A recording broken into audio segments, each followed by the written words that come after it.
Chapter 161. Cave Fire 1. The cave was filled with cold air. The goblins sniffled every now and then, and the cold moisture settled on their skin, but they didn't say anything. An estimated 1,000 goblins all stood there, silent. Today, a great warrior died in the Colosseum. Then, one of them spoke in a soft voice. The warrior's name was Jairi. She was the daughter of Orogon and Gor, warriors of the White Mane tribe, descendant of Gorgur, and a great warrior who inherited the white lion tattoos. The one who spoke couldn't be seen. They were buried in the crowd. Leaning against the shadows of the cave and their people, the goblin spoke. It wasn't a speech, since they weren't talking from an elevated position. She was a cool person. Karak. Since she was a youngling, she used to beat up others. And now, she died from being beaten up. Since it wasn't a speech, the goblins spoke freely. Inside the dark cave, the goblins here and there all said a few words, not caring if they cut each other off. Through the fragments of their words, the life of a person could be seen. Jairi never remembered hitting me. She won't remember now that she's dead. Kerr. She was always a feisty child. I remember. When she was young, Gor tried to tattoo Jairi. However, Jairi shook her head, saying that she wanted to tattoo herself, and copied the tattoos of others. Kerr. Jairi always shook her head. A life was assembled from the fragments. From 1,000 short stories. 1,000 tales which made up the story of a goblin called Jairi. I realized. It's a funeral. A goblin had died in the match in the Colosseum today. The name of that goblin was Jairi. And those who had known Jairi, who had at least talked to Jairi once, had gathered in the depths of the mine. For Jairi, hitting something with her knife was her world. She thought that way even as a child. Kirk. That's why she became a gladiator. The bonfire flickered. The shadows stretched across the walls. In the shadows, the goblins were indistinguishable. They were a crowd. The twisting shadows opened their mouths and murmured. -36 people were slain by Jairi's blade. A merciless child. When the snails branded people with the sword mark, Jairi smiled.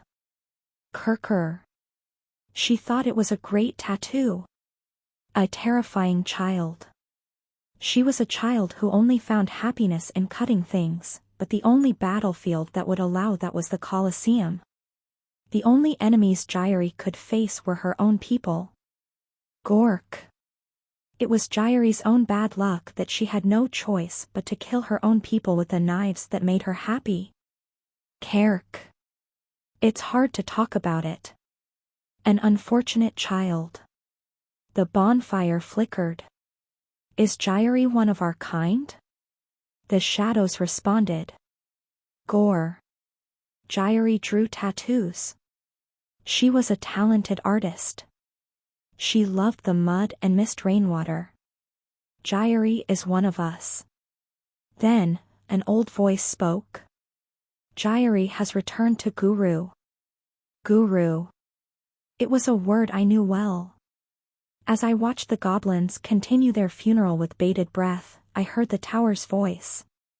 You have witnessed the Guru doctrine of the goblin race. Then words appeared before my eyes.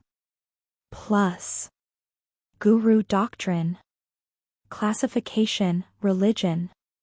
White lion belief. Origin, tribal consciousness, c.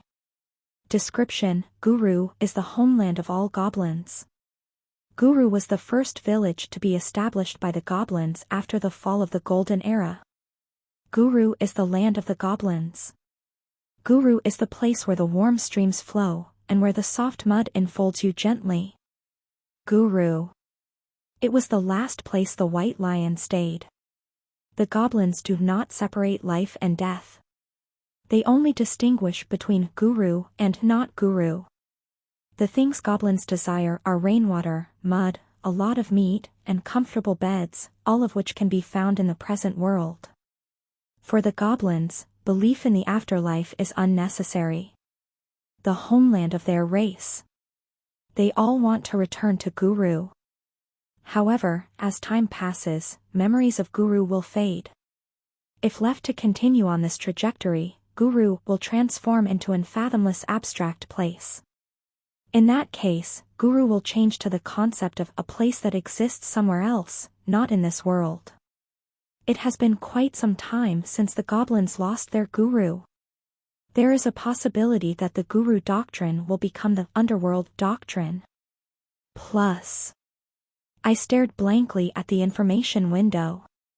There were words written there that were difficult for me to understand. But there was one thing that only I could understand. A name that I came up with without really thinking about it. Guru. My heart shook. It means a lot to these kids. Something. I felt an emotion I'd never felt before. It was weird. I was proud that the goblins had grown up so much without me. But I was afraid that everything I said without thinking would have a great meaning for these kids, and that I would have to live with it. I was nervous. I was worried about these children. Children. I realized.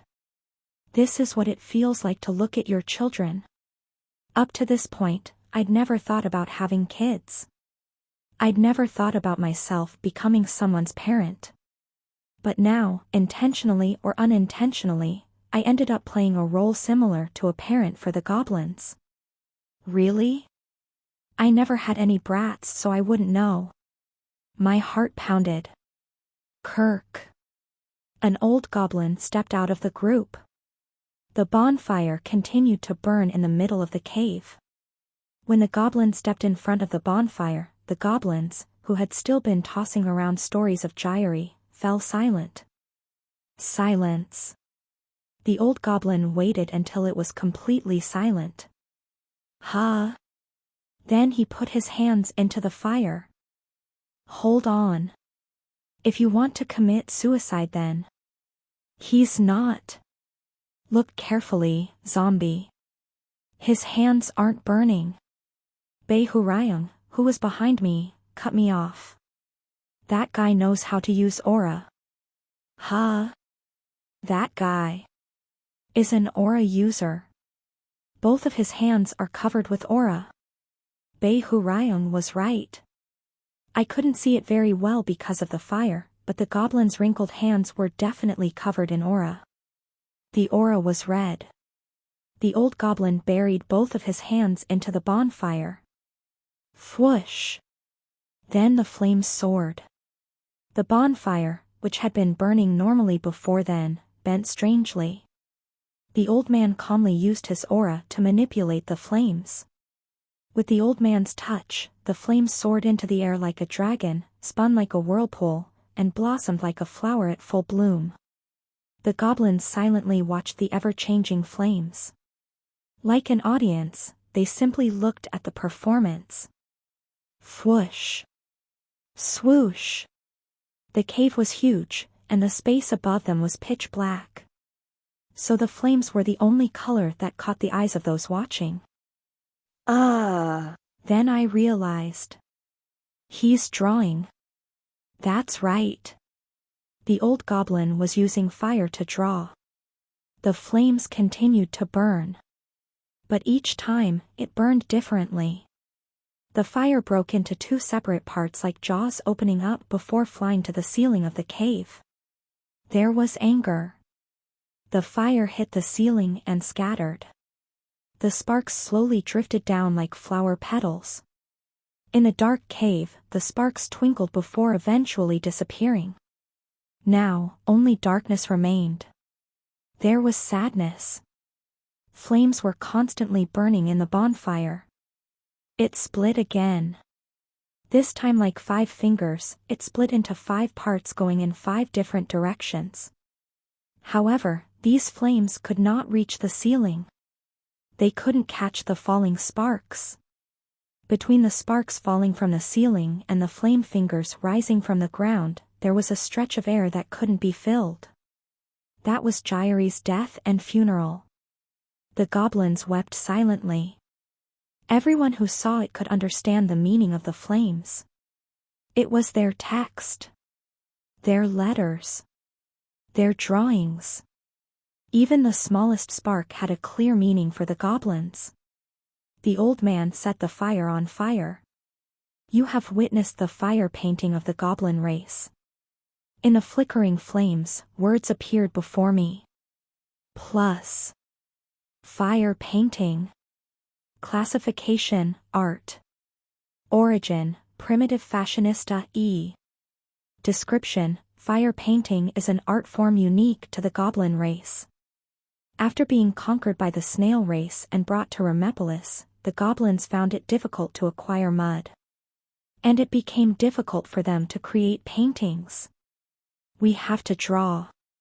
However, the aesthetic mindset of the goblin race didn't disappear. And we want to. Instead, it was set ablaze. The goblins decided to choose fire as a substitute for mud. It was hard to see drawings in the dark caves. But with fire, the darkness of the cave became a huge drawing board. The goblins accepted and made use of their cave life.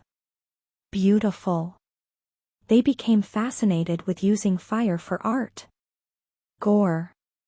Cave fire. The goblins called it fire painting. Sometimes they painted in the caves, so it was called whole fire. Sometimes the flames looked like blood, so they called it blood fire. And sometimes they called it blood painting. 1. The fire burns, then disappears, leaving no trace behind. Therefore it was easier to avoid getting caught by the snail race. It was considered polite to remain silent while watching fire painting. This was also done to prevent getting caught by the snails. Good luck came from the tranquil fire. However, only aura users could demonstrate fire painting.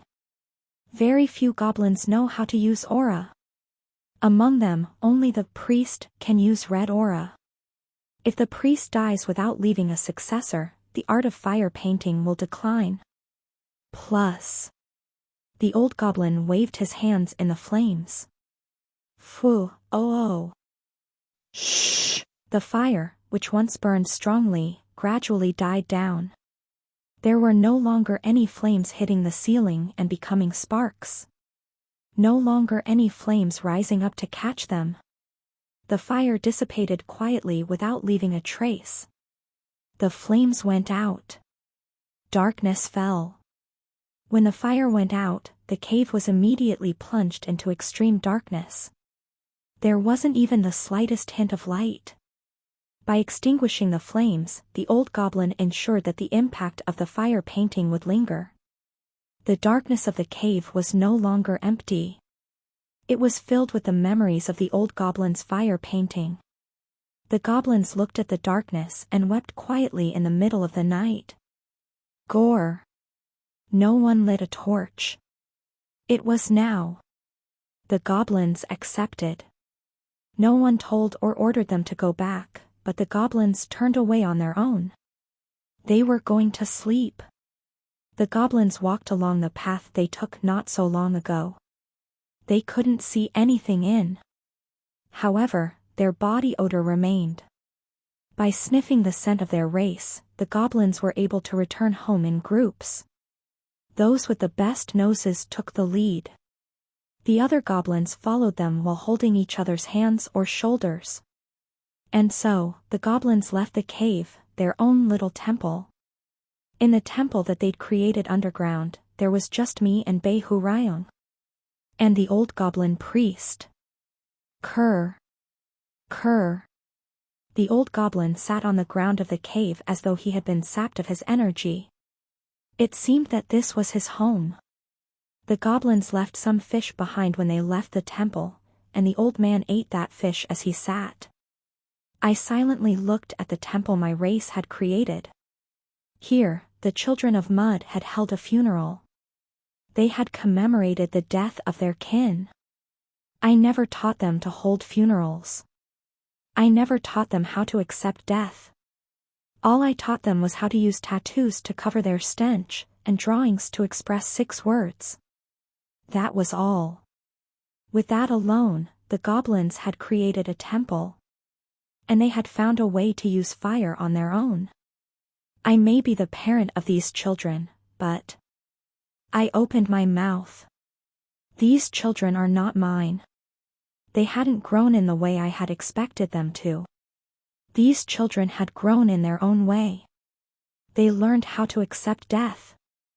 I was proud of them. Kerr. Leaving the old priest behind, I headed up to the underground city once again. I know what I want to do for these kids now. Support, not salvation. Encouragement, not concern. Supporting and encouraging these kids. That's what I need to do. The place where the huge pillar the snails had created was located. Our group, which had separated yesterday, were all gathered again. I wondered if everyone went to look at their races like I did. The Black Dragon Master was looking down at the ground silently, and Venomous Snake was frowning with his arms crossed. Ah. You're here, Death Lord. The Heretic Questioner waved his hand. The Death King was the last one. Now then. Have you made up your mind? Yes. I nodded. I can't surrender to you. I won't let the children I took care of lose themselves and forget their homeland.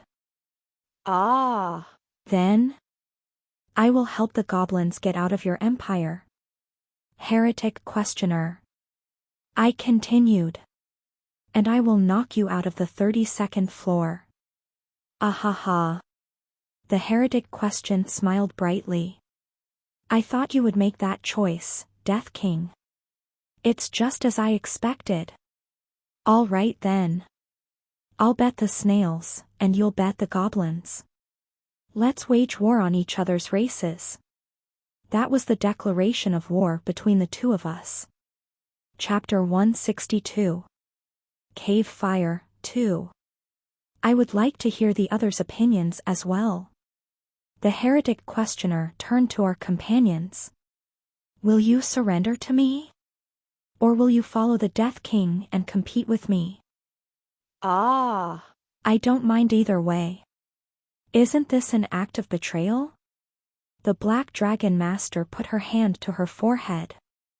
I wondered if she was having a headache. She looked at the psychopath that she'd known for a long time.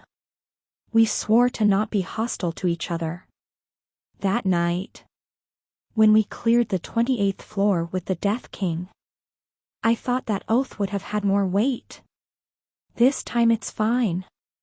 Regardless of if I win or you win, this stage will be cleared. In other words, we win either way. The only difference is how we win.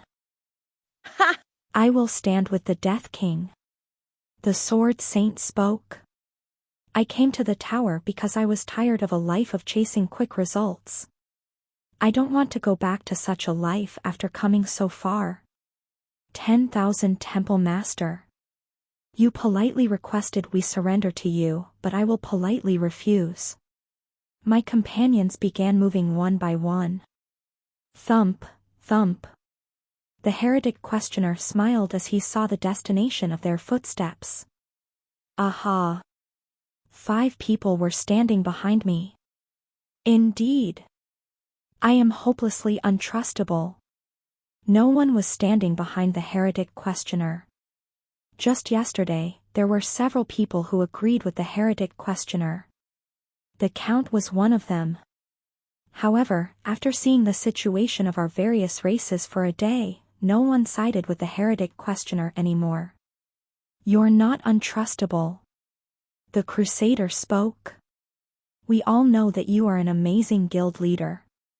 But we also know that you would be the worst parent. Children take after their parents. Leaving our children with you. It would probably be better to leave them with Venomous Snake. Huh? Why are you picking on me when I haven't done anything? It was a compliment. I said that you would be a better parent than heretic questioner. Oi oi. What kind of compliment is that? I'd rather you said I was a better leader than Hitler. 6-1. Despite the overwhelming disadvantage, the heretic questioner remained smiling. What are you going to do now, Death King? The city I built is strong. The slaves have already forgotten the wildness of their past and obey the snail race's rule. The heretic questioner seemed confident. You probably got a glimpse of the secret assembly the goblins created. But even there, you wouldn't have found any voices condemning or slandering the snails. They would have just performed a few rituals. This proves just how much they have accepted the snail race's rule. As expected. He knew about the goblin's secret meeting, but he didn't do anything about it. Like me, the heretic questioner could make himself invisible and move around. And he'd ruled over this place for 200 years. There was no way he didn't know about the secret assembly. It doesn't matter. They're not a big threat anyway.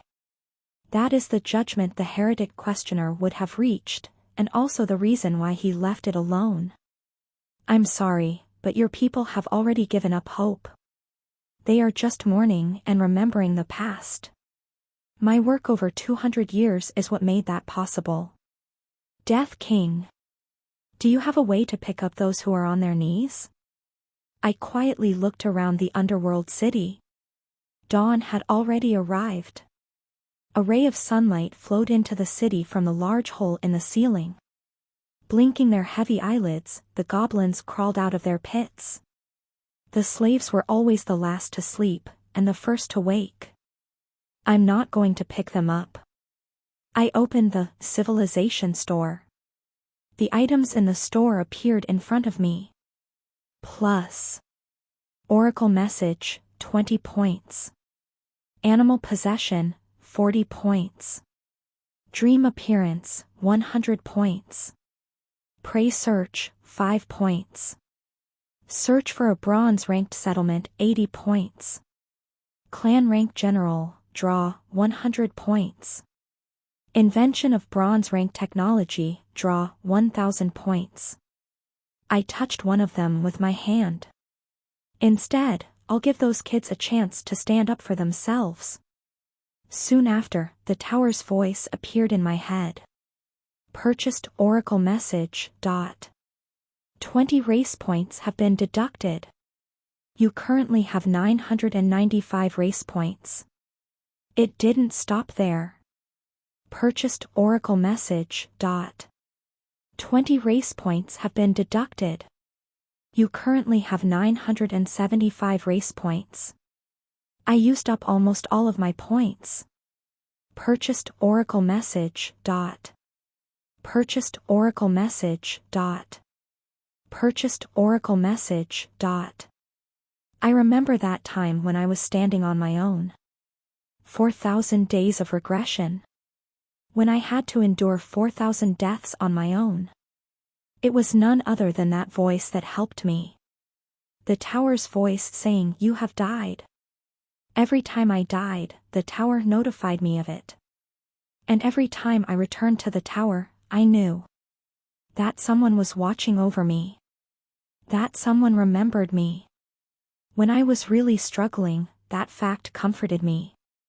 Purchased Oracle message, And now it was my turn to comfort others. 20 race points have been deducted.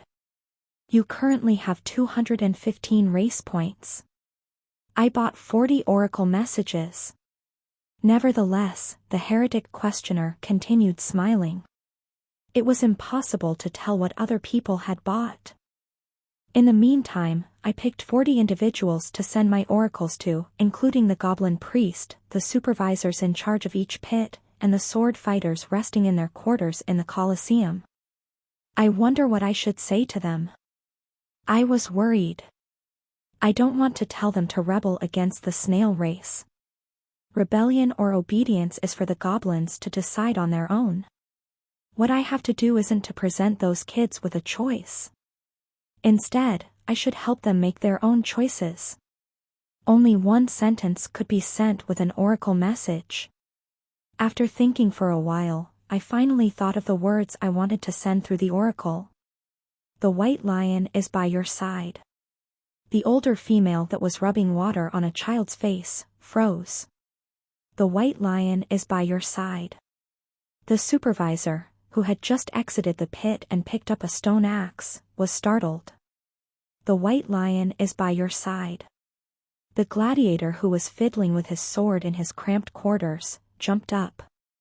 The stone he had been using to sharpen his sword fell to the side. The white lion is by your side. The person that you worshipped as God was powerless. I didn't have the power to overturn the earth or shake the sky. All I could do was send them a sentence. The white lion is by your side. That was my first oracle. The old goblin priest, who had been laying on the floor, tossed and turned. Using a piece of firewood as a cane, he hurriedly got to his feet. Crack! Unable to withstand his weight, the stick broke, but the priest had already risen to his feet. Gore! Struggling, the old man walked through the maze-like underground cave. The more he walked, the faster he got. From the bottom of the mine to the top, the old goblin crawled up using not only his feet, but also his hands. The white lion has spoken to us. The priest grabbed a hold of a rock and pulled himself out of the cave. Red aura erupted from his old body. The aura, which resembled flames, echoed in the cave together with his voice. The white lion has spoken to us. An echo rebounded. The white lion has spoken to us. The goblin's underground cave had dozens of paths. Augmented by his aura, the priest's voice echoed along dozens of paths. Before long, the sound escaped from the cave and spread to the salt mines where the morning work had already begun. Spoken to us. The white lion has spoken to us. The echo finally reached the entrance of the mines. The goblins, who were drinking water before they started working, pricked their ears. The white lion, to us. Then the old man collapsed in exhaustion. He'd poured out the last of his aura and risked his life to deliver the message. Spoken. The old priest lay on the ground without the strength to stand up again. His screams had not yet subsided. Hearing his voice return as an echo, the old priest closed his eyes. Kerr. Kekkerkerk. A buzz rose among the goblins. They all poked their heads from their pits and looked towards the entrance of the mine. Echoes continued to flow from the dark entrance. Kirk. A supervisor put down her child and stood up. She was one of the 40 who had received the oracle. The white lion has spoken to us. Before the last of the old goblin's echoes subsided, she also started shouting. She wasn't the only one. Dozens of goblins who had received the oracle raised their heads one after the other. The white lion has finally returned. I heard it. Kirk, I heard it too. He said that he is with us. That was all. The children who had received my oracle began to shout urgently as they let the others know about it. That alone was enough to shock the snail overseers. What's going on? Rhyme. All of a sudden, they are. Quiet. Everyone be quiet. Control the loud-mouthed molds with your whips. The snails crawled out of the watchtower and began swinging their tentacles. Smack. When they heard the sound of the whips, several goblins flinched. Nevertheless, the goblins didn't stop shouting, and the snails began whipping the instigators without hesitation. The heretic questioner stroked his chin. I see. Did you use an oracle message to trigger them? Simple and effective. However, Death King, your points are limited. You can't possibly send an oracle to 1,000 people, let alone 10,000. This level of turmoil is not difficult for the snails too. I didn't wait to hear what the heretic questioner had to say. I immediately purchased the next item. Purchased pray search. 5 points have been deducted. You currently have 210 race points. It was an item I purchased once before. I quickly used the item. Please search for the nearest lion. A map appeared in my mind. It was the Colosseum. There, in a cage right beside the arena, as many as 5 lions were trapped together. I looked at one of the lions that was nibbling on some kind of bone. Okay. I bought the third and final item from the store. I'd like to buy animal possession. The tower responded. Purchased animal possession. 40 points have been deducted. You currently have 170 race points. Before the heretic questioner could even finish speaking, I was already possessing a lion in the Colosseum.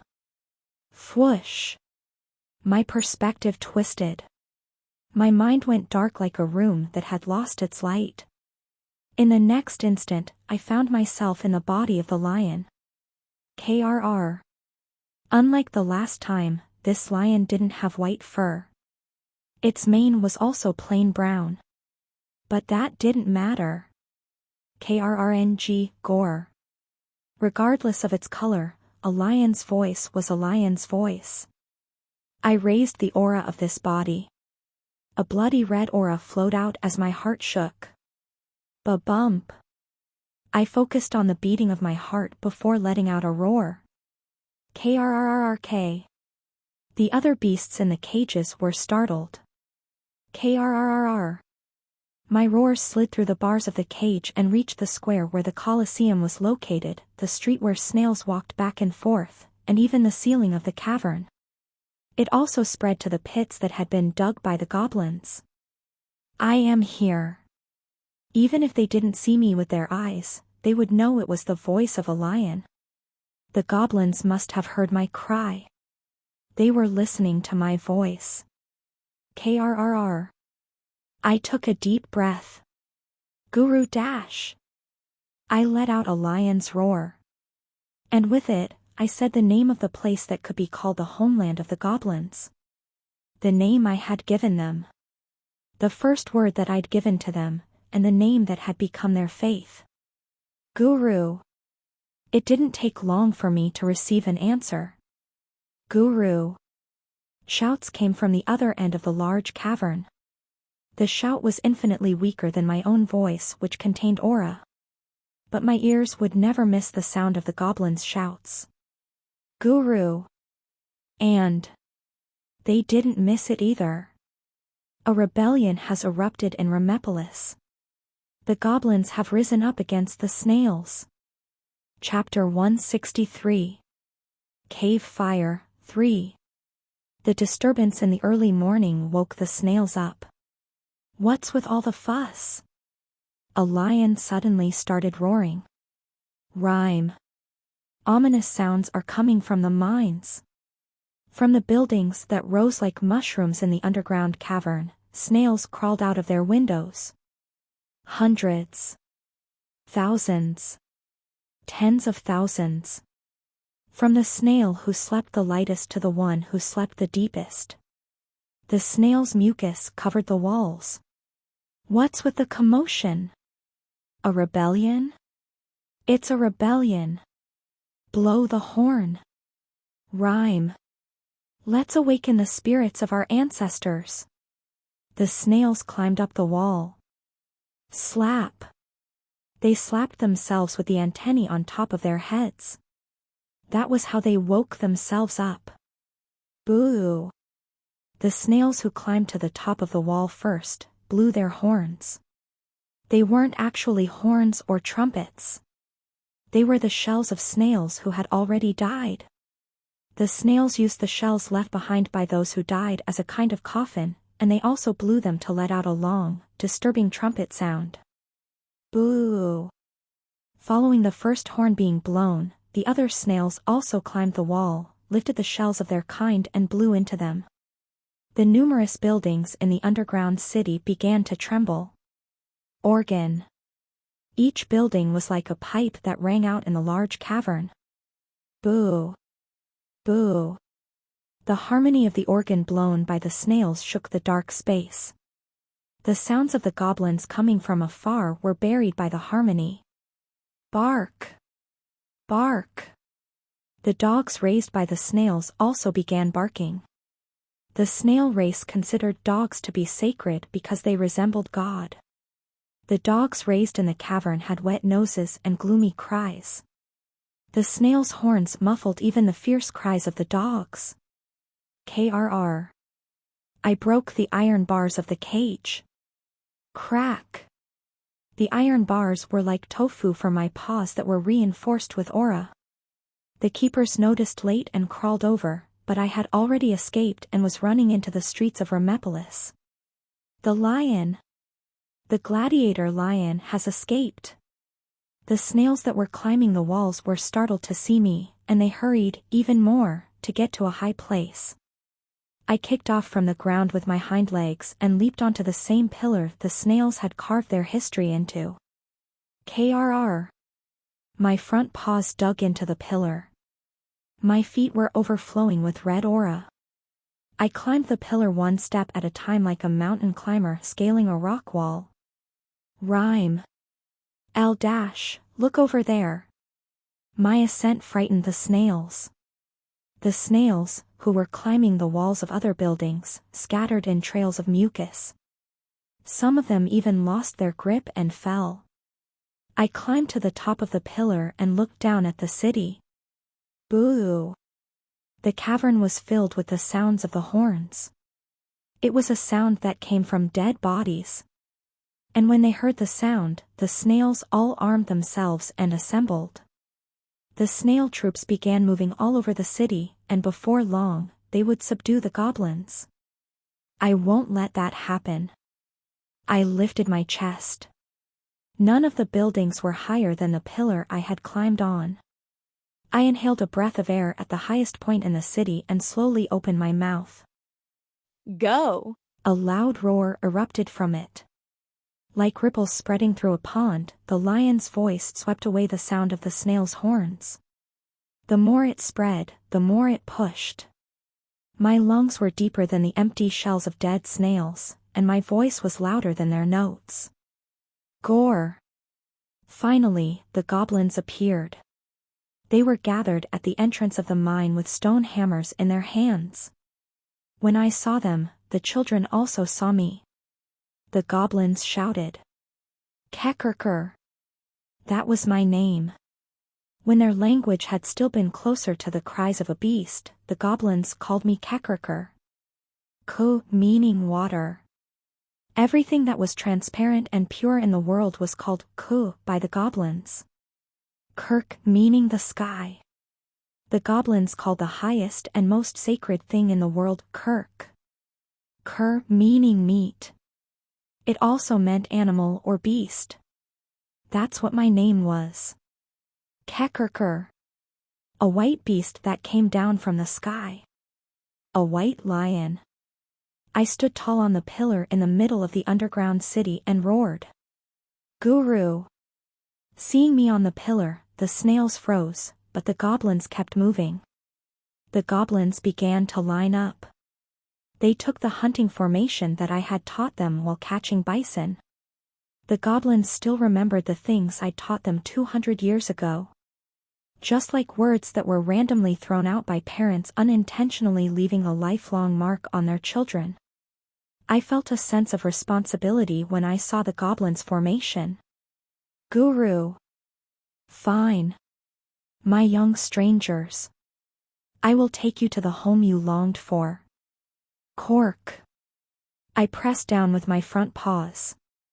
Aura rushed out from my heart and down the lion's forelimbs and claws. Crackle. A crack appeared where my claw had sunk into the stone.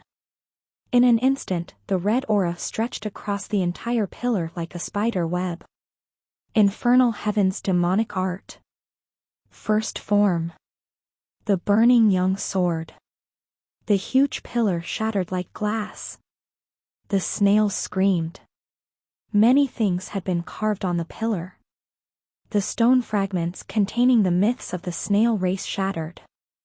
I stepped from one fragment to the other with a ta, ta, ta, and went down to the ground. As I landed, the pillar collapsed around me, creating an enormous cloud of dust. With this, the snail race's momentum will be destroyed. The people of this era lived on myths and legends. The collapse of the pillar was different from the collapse of a simple building.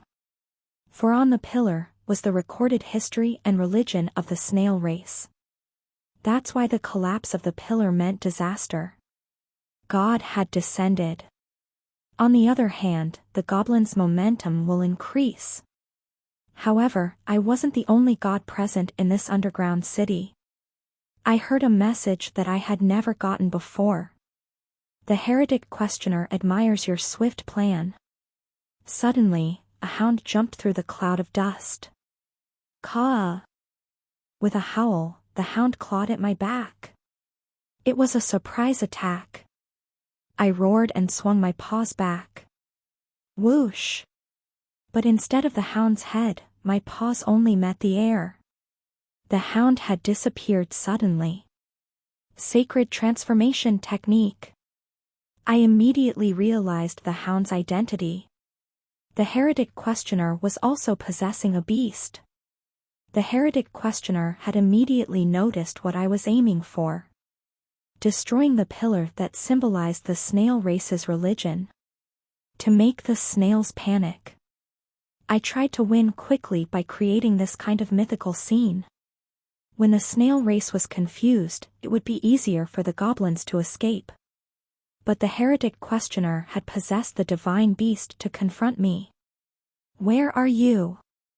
My back ached. Blood flowed from the wound left behind by the heretic questioner. I was wary of my surroundings, but I couldn't see any signs of the heretic questioner. My surroundings were still covered by the dust cloud, which affected my vision. Where are you going to show up next? Heretic questioner. It was at that moment that the scent of oil filled my nose. Core. As soon as I smelled the oil, I rolled to the side. Thud. The hound leaped through the air and landed in the spot I had just vacated. The hound stuck out its tongue as if in regret. It was a hound with golden fur. It was clear that the snails regularly took care of this beast. The hound's teeth had small jewels embedded in them. And its short fur had been trimmed in a wave-like pattern. Most importantly, its entire body carried the scent of perfumed oil similar to olive oil. I'm sure he chose the divine beast to fight against the myth. I let out a soft growl. You messed up. Heretic questioner. Your entire body smells like perfume. You managed to sneak attack me once, but don't think it'll happen a second time. I could only make the sounds of a lion in this body. However, the heretic questioner still seemed to understand my noises. Since he knew that it was meaningless, he stopped trying to sneak attack. We looked at each before each taking a step forward. Car. Gore. The sounds of a lion and a hound mixed in the dust. I slowly circled around. He can't beat me in a one-on-one fight, and I doubt this will become a group battle. His sacred transformation technique is formidable, but it's closer to a support skill. Without teammates to help him fight, he's only half as strong. The golden hound let out a soft caw. To me, it sounded like the heretic questioner was laughing. The heretic questioner says he's happy to fight you. Happy? The heretic questioner wants you to prove that you are more capable than him. I couldn't understand the meaning of the message at first. As if reading my expression, the hound moved its front paws slowly. The heretic questioner says. He only aims to get the best result.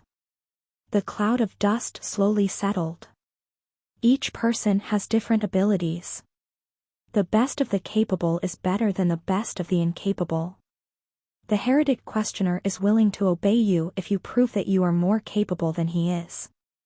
Through the dust that settled, the snails and goblins were revealed. The two races were facing off against each other. He has shown his best over the past 200 years. The heretic questioner asks that now you show your best. The hound rushed forward. I also raised my claws with a roar. At the same time as the two of us collided, the citizens rushed towards the slaves, and the slaves rushed towards the citizens. Rhyme. Kekerker. The snails wore leather armor and swung swords held in their tentacles. The goblins didn't have any proper clothes, so they just swung their stone hammers with their bare bodies. The citizens' armor was overwhelmingly better.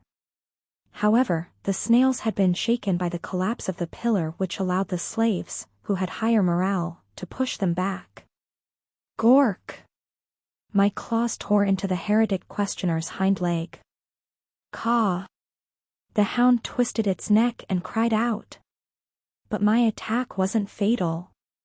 Every time I tried to land a decisive blow, the heretic questioner cleverly avoided it with his sacred transformation technique.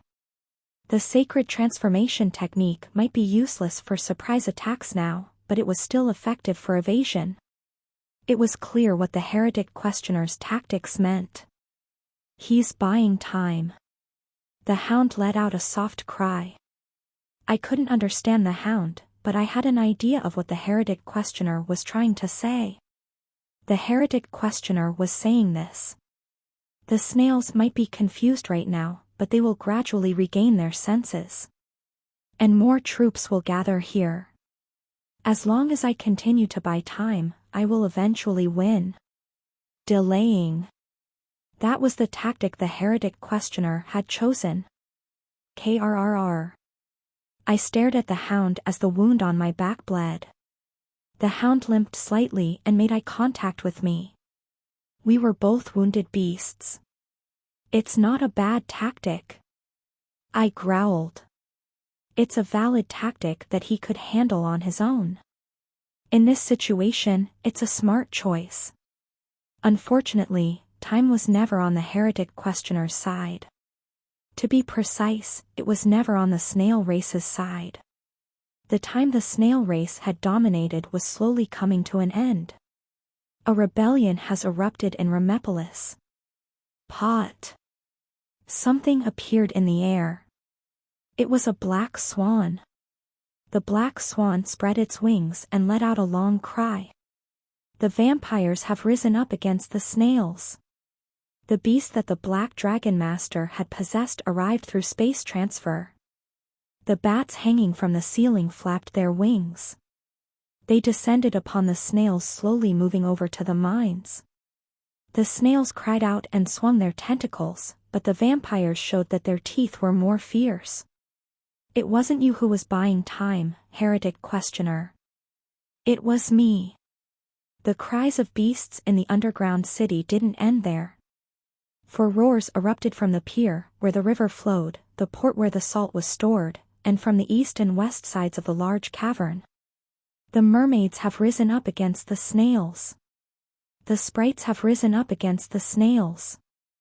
The elves have risen up against the snails. The humans have risen up against the snails. It was the sound of an empire collapsing. Chapter 164. Rain, Mud, and Fire 1. The young goblins didn't know what rain meant. Those who did know what rain was were already old. It was the grandmothers, mostly. Occasionally, these older goblins would sit around the bonfire and chatter. Rain is water that falls from the dark sky. The old goblins used charcoal on their nails to draw. It meant night. But it also meant darkness. It was the most familiar character for the goblins who had become slaves of the snail race and lived here in the Great Cavern. When it rains, the entire world is filled with water. You can get water anywhere without needing to go to the stream or well. All the dry land becomes wet in an instant. It becomes soft and muddy. When it rains, just walking on the ground causes a pleasant feeling to wrap around your toes. The older ones talked while drawing on the ground. Rain falling from the dark, night sky. Gork. It was like a fairy tale. Water that poured from the sky, mud that covered the ground. Water and mud were difficult to obtain in the great cavern. They were only allowed to collect water twice a day. The ground in the great cavern was made of sand and gravel, so no matter how much water they mixed, it could never become mud. Sometimes, water falls from the ceiling. The old goblins whispered. That is rain. However, the water that drips isn't enough to fill the cavern, is it? That's because there is only a small hole in the ceiling of the cave. Kerr. The outside world is different. Is there really a world outside? This is a cave. It's just a small cavern. When you leave this cave, you will see that the world outside is so vast and that there are many such caverns around. Kerr. That sounds like a lie. For the young goblins, the great cavern was their world. The ceiling was high and the underground was deep. No matter how much they dug, it seemed endless. And yet the great cavern was small? Naturally, they found this hard to believe. One day, the white lion will return. Gore. In the beginning, the world was covered in trees. We lived in the forest world. However, because of God's wrath, the forest world burned. The fire was never ending. The fire grew for 10 days and burned for 100 days. And in that time, the white lion guided us to safety. The white lion will return and save us from this cavern. Kekerker. As time passed, the older goblins died. Everyone who remembered Guru slowly perished. And now, even the oldest didn't know about rain. Occasionally, there were goblins who managed to enjoy the feeling of mud, but that was a luxury that was given in exchange for risking their lives in the Colosseum. It was never because of rain that overturned the sky. Kirk. Rain. Kerk. Mud. As they looked at the 2 water jars floating in the stream, the goblins wished for rain. As they applied sand mixed with water to their skin, they wished for mud. Somewhere other than here. A life other than this one. Guru. Our homeland. 2. Remepolis. Cries erupted all over the city where the snails had created their civilization. The vampires have risen up against the snails. The mermaids have risen up against the snails. The sprites have risen up against the snails. The elves have risen up against the snails. The humans have risen up against the snails. Individually, each cry was so weak that they couldn't overpower the horns blown by the snails. But it was only a matter of time. The 5 cries heralded 5 large fires that burned in 5 different parts of the city. Caillou. The black dragon master's divine beast, the black swan, spread its wings. I had no talent when it came to understanding the cries of birds, but I was somehow able to understand what she was saying. I'm here to help, Death King. I nodded. If the Black Dragon Master helps, then this fight will be much easier. I had worked with the Black Dragon Master several times before. The Black Dragon Master herself might not remember, but I had grown accustomed to her fighting style after fighting together hundreds of times while subjugating the Devil King of Fall Rain.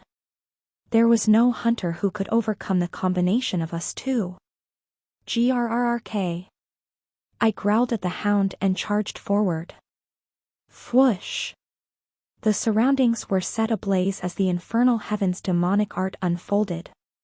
When the flames swept in from all directions, the hound used his sacred transformation technique to evade. Now! But the heretic questioner wasn't the only one capable of using space transfer. Pot! The Black Dragon Master immediately followed the heretic questioner to the place he had fled to. The heretic questioner, who had just escaped from my attack, wasn't paying attention to his back, and the Black Dragon Master wouldn't miss such an opening. Crack! The black swan's sharp claws scratched the golden hound's back. Dash! The hound cried out as its blood was spilled. It twisted its head around and bit at the swan's wings. The black swan and the hound rolled around in the mud. This time, I was the one who saw the opening. Shift the attack. I immediately charged forward and bit into the hound's back. My sharp fangs sank deeply into the golden hound's flesh. Blood flowed into my mouth, and at the same time, a loud scream erupted from the hound's mouth. One-sided abuse. The goblins cheered at the sight of the hound being hurt. Kekerker. The white lion will defeat the golden hound. To Guru. Let's return to our homeland. As the number of wounds on the hound increased, the goblins became more confident. On the other hand, the snails were shocked. They responded quickly to the massive rebellion, but they became confused when they saw their deity being injured. The Remepolis mines have been liberated.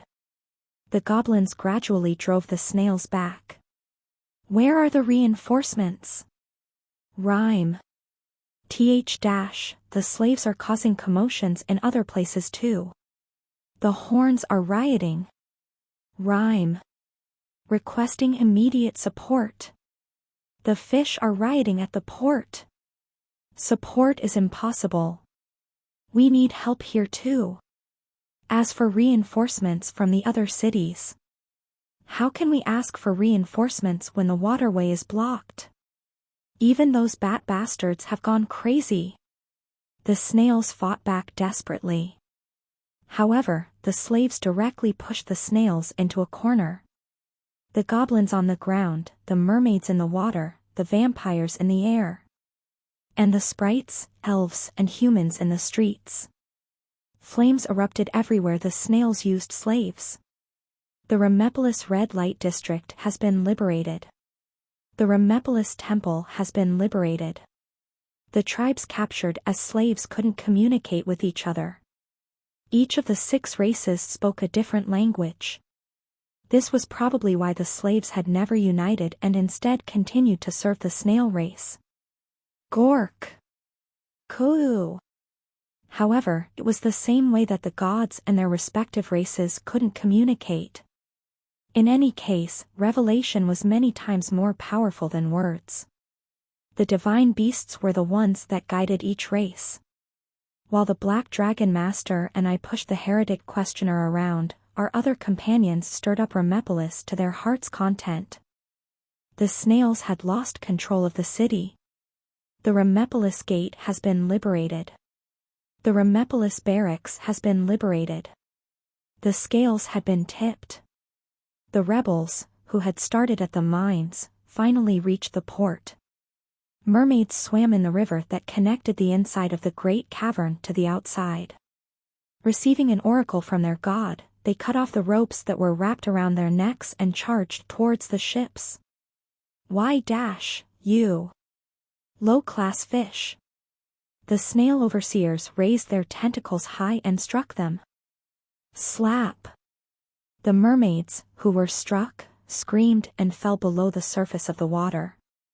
However, that didn't stop them. Dozens of mermaids grabbed the bottom of the ships and rocked them back and forth. Auk! The snails slipped off the decks of the ships and with a splash, and fell into the river. The mermaids then surrounded them. Get back! Get back! Evil fish! Ack! The mermaids ate the snails one by one. It was like a herd of sharks hunting penguins. The snails swung their tentacles, but they were no match for the mermaids in the water. After a while, only empty shells remained floating on the surface of the river. The Remepolis port has been liberated. Gurgle.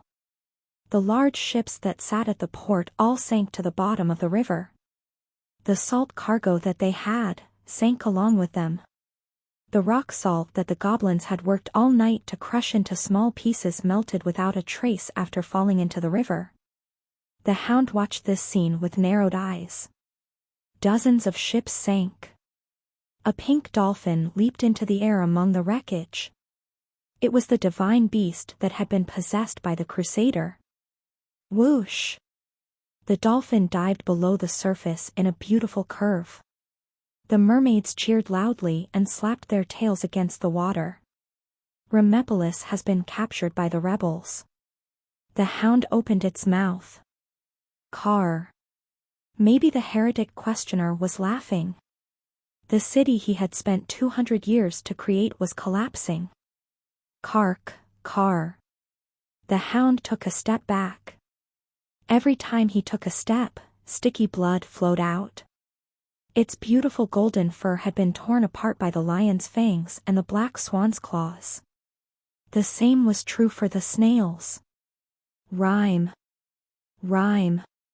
Terrified, the snails hid behind the hound. The snails' shells had been cracked by the goblin's hammers. There were also snails whose antennae or tentacles had been cut off. The snails from all over the city were driven to stand around the hound. KGR. Naturally, the tribes that drove the snails over also gathered. The blood-stained sprites roared fiercely. Kill those bastards. Make them repay for what they did to us. The sprites had a single horn in the middle of their forehead. These horns, which should have grown long and proud like unicorns, were broken in half.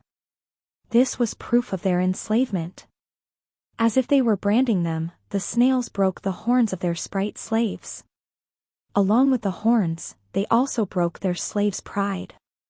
This was the price. In the place of the broken pride grew poisonous resentment. Dog-like scum. The situation wasn't any different for the other races. They laughed as they fed us dirt. Throw them in a hole and pour salt over them. The humans growled. Catch one of their young and put it in a well, then treat it like a fishbowl. Let's throw those bastards in the Colosseum and make them fight each other. The mermaids cried out from the water. Their curses seemed to flutter on the water's dark surface. They pulled on our ears because they were long. Cut off their antennae and feed it to them, said the elves. Blood. The vampires hung from the nearby buildings as they quietly looked at the snails. The vampires weren't very vocal. However, they brought the corpses of beasts that they had brought from somewhere else and dropped them at their feet. They were the dogs that the snails regarded as sacred. Each of the 6 races spoke a different language, so they could not share each other's anger. However, there were a few common words in the snail race's language that they all learned. The slaves were forced to learn their master's language. Kill them. Someone whispered in the snail language. Kill them.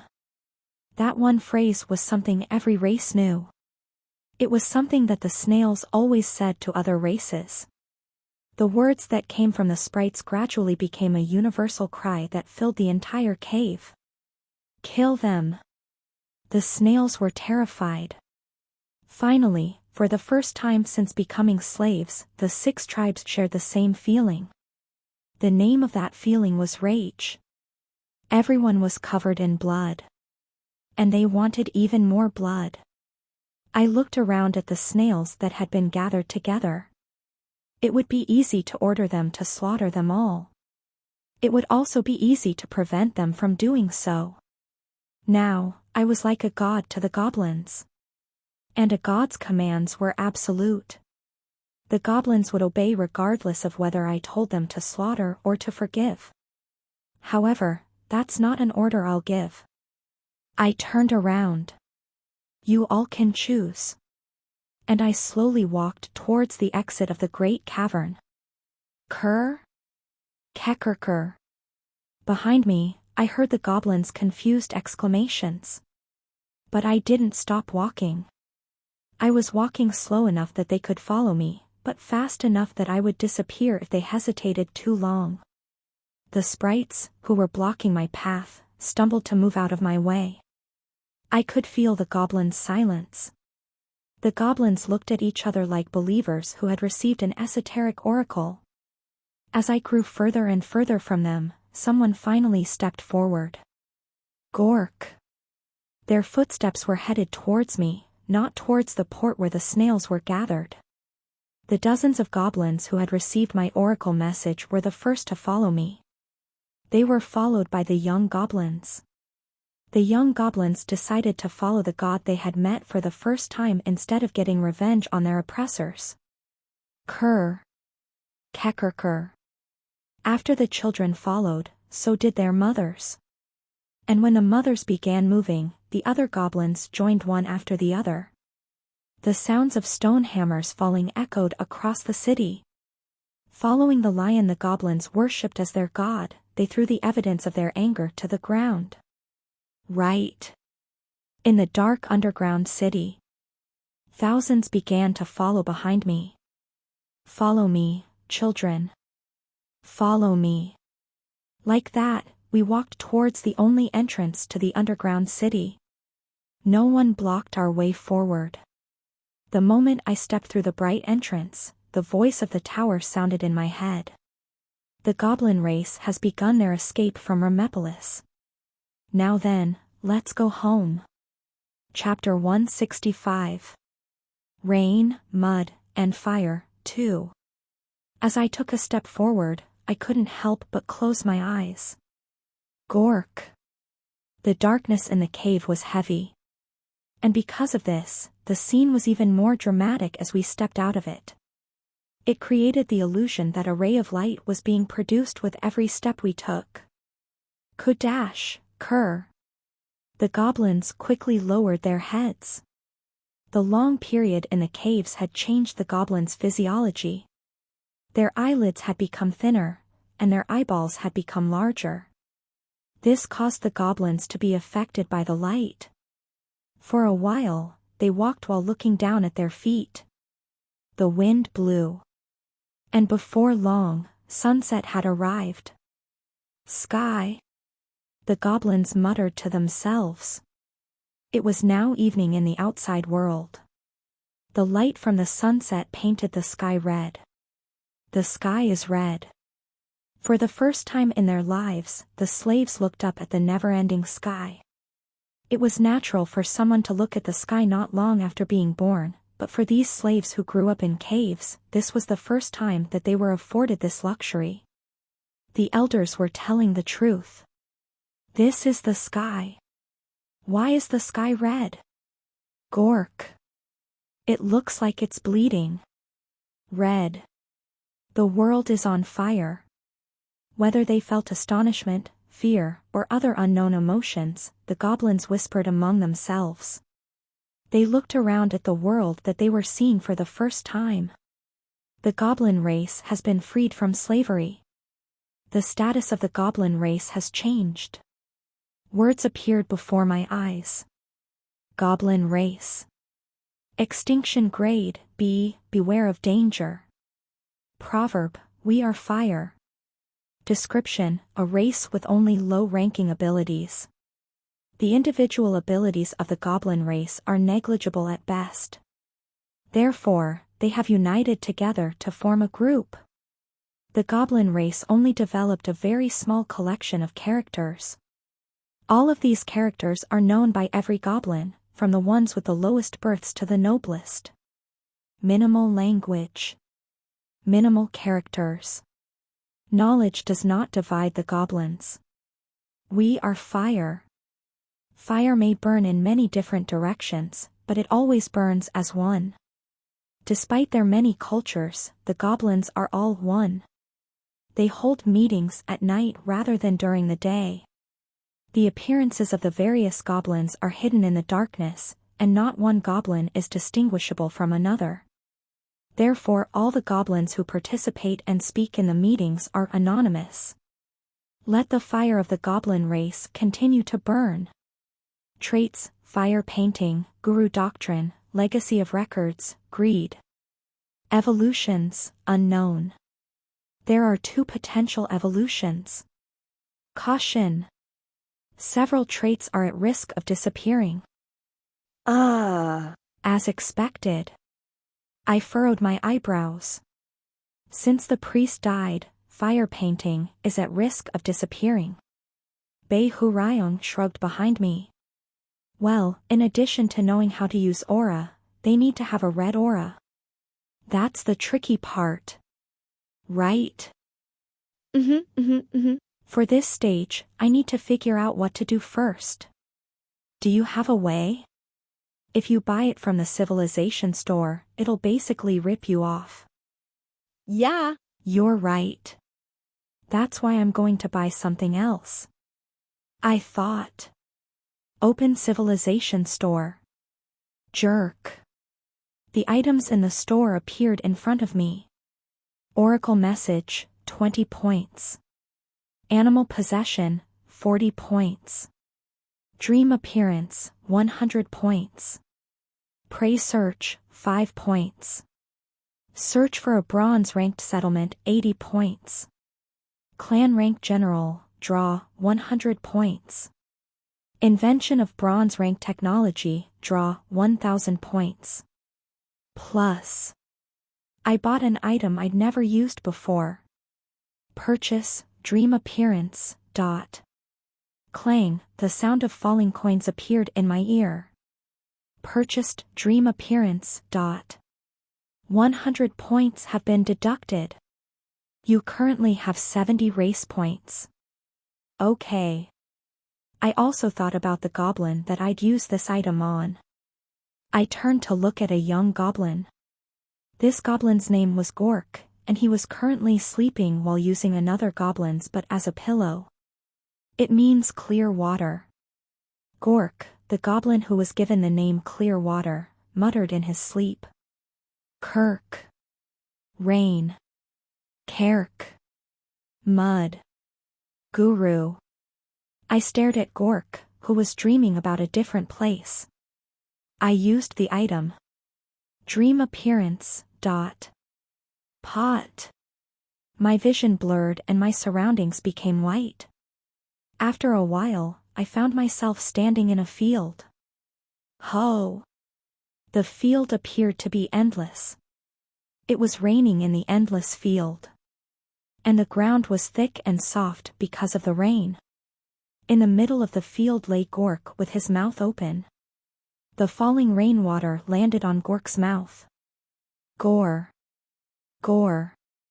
Gork happily drank the rainwater.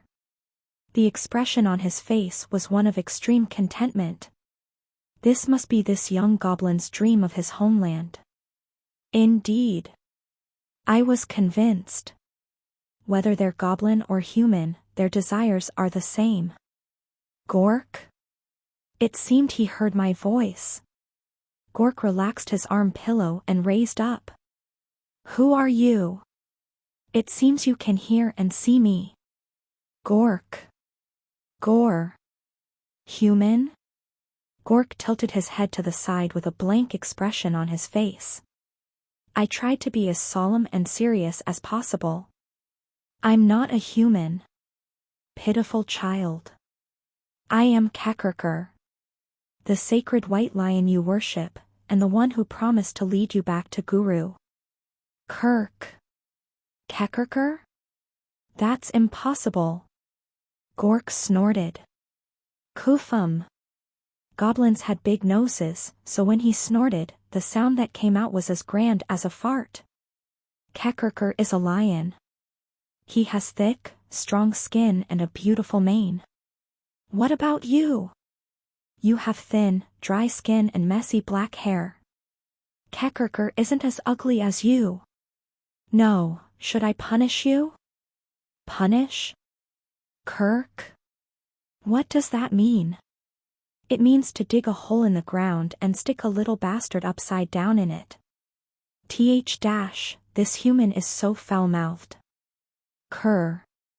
There is no way someone vulgar like you is the white lion. Gork. I taught you how to write. I taught you how to hunt. I am Kekerker and Kekerker is me. You shouldn't doubt me. Prove it. Fine. I dug a hole in the mud.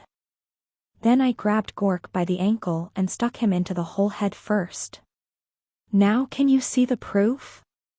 Care? Cur. A demon. A demon has appeared. What's wrong? Can't you see it? I guess it can't be helped. I like you, so I'll show you some more proof. I scooped a handful of mud and put it into the hole. It was still raining. The mud and the rain mixed together, and soon Gork was covered in mud armor. He screamed. Believe. Kirk, I believe. You are definitely Kakarkur. It's good that you were finally able to realize it. I pulled Gork out of the hole. The goblin trembled with mud covering his face. Gork. Everything that appears in your dreams has a precious meaning. I wiped the mud off the goblin's head before continuing. I'm here because Kakarkur wants to teach Gork how to use aura. Aura? Do you remember the priest's fire painting? His hands were covered in red energy, weren't they? That is aura. Ah. You mean the sacred blood. Sacred blood? We have a body and a soul. Everyone has a body, but we all share one soul. Gork. Those who manage to overcome the limits of their body and reach the soul will bleed not only from their body, but also from their soul. By the way. Gork frowned. This is weird. These are the teachings of Kakarkur. If you are really Kakarkur, then how do you not know what you taught us? Child. I never taught you anything like that. All I taught you was how to write characters, count to 3, and hunt. Cur? Are there any idiots who can't count to 3? This child. I had forgotten that 200 years had already passed. Enough. If you still doubt me, then when you wake up in the morning, go to the lion Kakarkur. You will know that I am the lion and that the lion is the one who appeared in your dream. So shut up and learn what I'm about to teach you. You mean the sacred blood? That's right. Now then, let's begin class right away. I raised my hand and started beating the goblin. Kirk? It hurts. Cur. What are you doing? Why are you hitting me all of a sudden? The fastest way to learn aura is to learn it while getting hit. This was the method that Bei Huryong had told me in the past. In fact, it was the only method I knew. If there was a method to learn it while sitting cross-legged or whatever, then I'd love to learn it. But for now, this was all I knew. From now on, I will beat you till you're an inch away from death. Pay attention to the aura flowing into your body as you're being hit.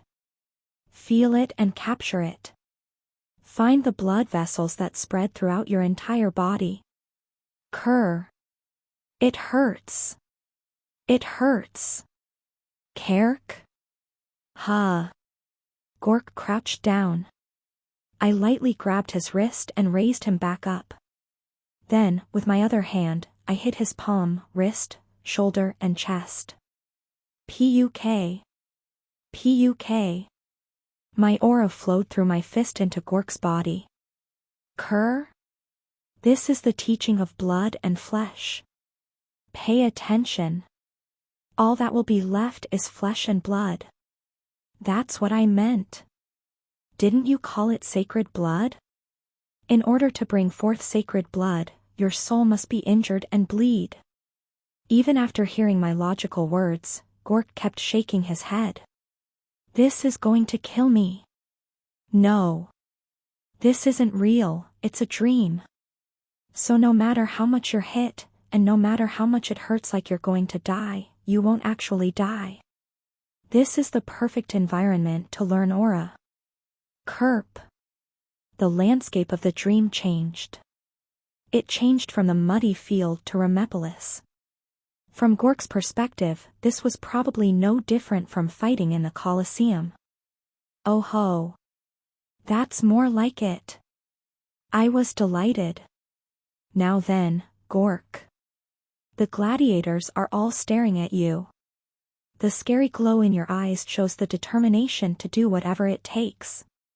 Since this is a dream, you'll be fine no matter how much it hurts. So work hard. This a nightmare. Kerr. A terrible nightmare.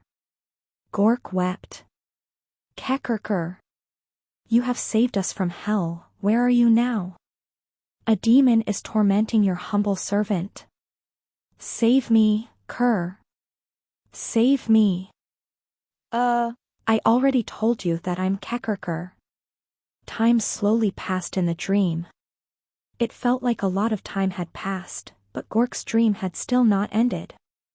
Thanks to this, the young goblin suffered the pain of being driven almost to death countless times. I calmly led Gork along. I couldn't help but wonder how long it had been. Oh. Flames erupted from Gork's palm. Even though it was faint, this was still a sign of aura. Look, Gork. It's aura. You have gained sacred blood. Kerr. The young goblin looked down at his palm, but his eyes were blank, as if he'd lost something precious. Just kill me. Stop sparing me, demon. I can't take it anymore. From the start, if you don't have to worry about dying, then learning while risking your life is the fastest way. The universe is filled with people who cannot learn aura even after learning martial arts for their entire lives. You, on the other hand, learned it in a single night. Do you think that is a coincidence? Please kill me. From now on, you will have to work hard for the goblin race. I smiled happily and put my hand on Gork's shoulder. He flinched. Wadash, work hard? The last priest died and there is no longer anyone to demonstrate fire painting. So you will have to take his place. I think your culture is beautiful. You should try to not lose that beauty. Kerr.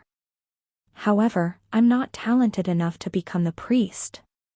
Well, your aura is still in its infant stages. How about it, Gork?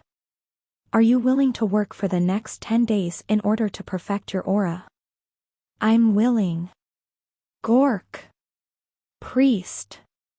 I'll do it. Great. I nodded in satisfaction. Then I will leave your dream now. Come to me when you wake up and check for yourself. If I am really Kekerker, I will pat you on the shoulder. Then I woke up from the dream. The dawn was quiet. The goblins had already woken up and were preparing to continue the journey home. The mothers caught fish in the river, and the children grilled the fish nearby. Many of the goblins were silently looking at the rising sun. Kirk. Not long after, a young goblin jumped up not far from me. It was Gork. His little green head was wrinkled and covered in cold sweat. Kerr. I survived?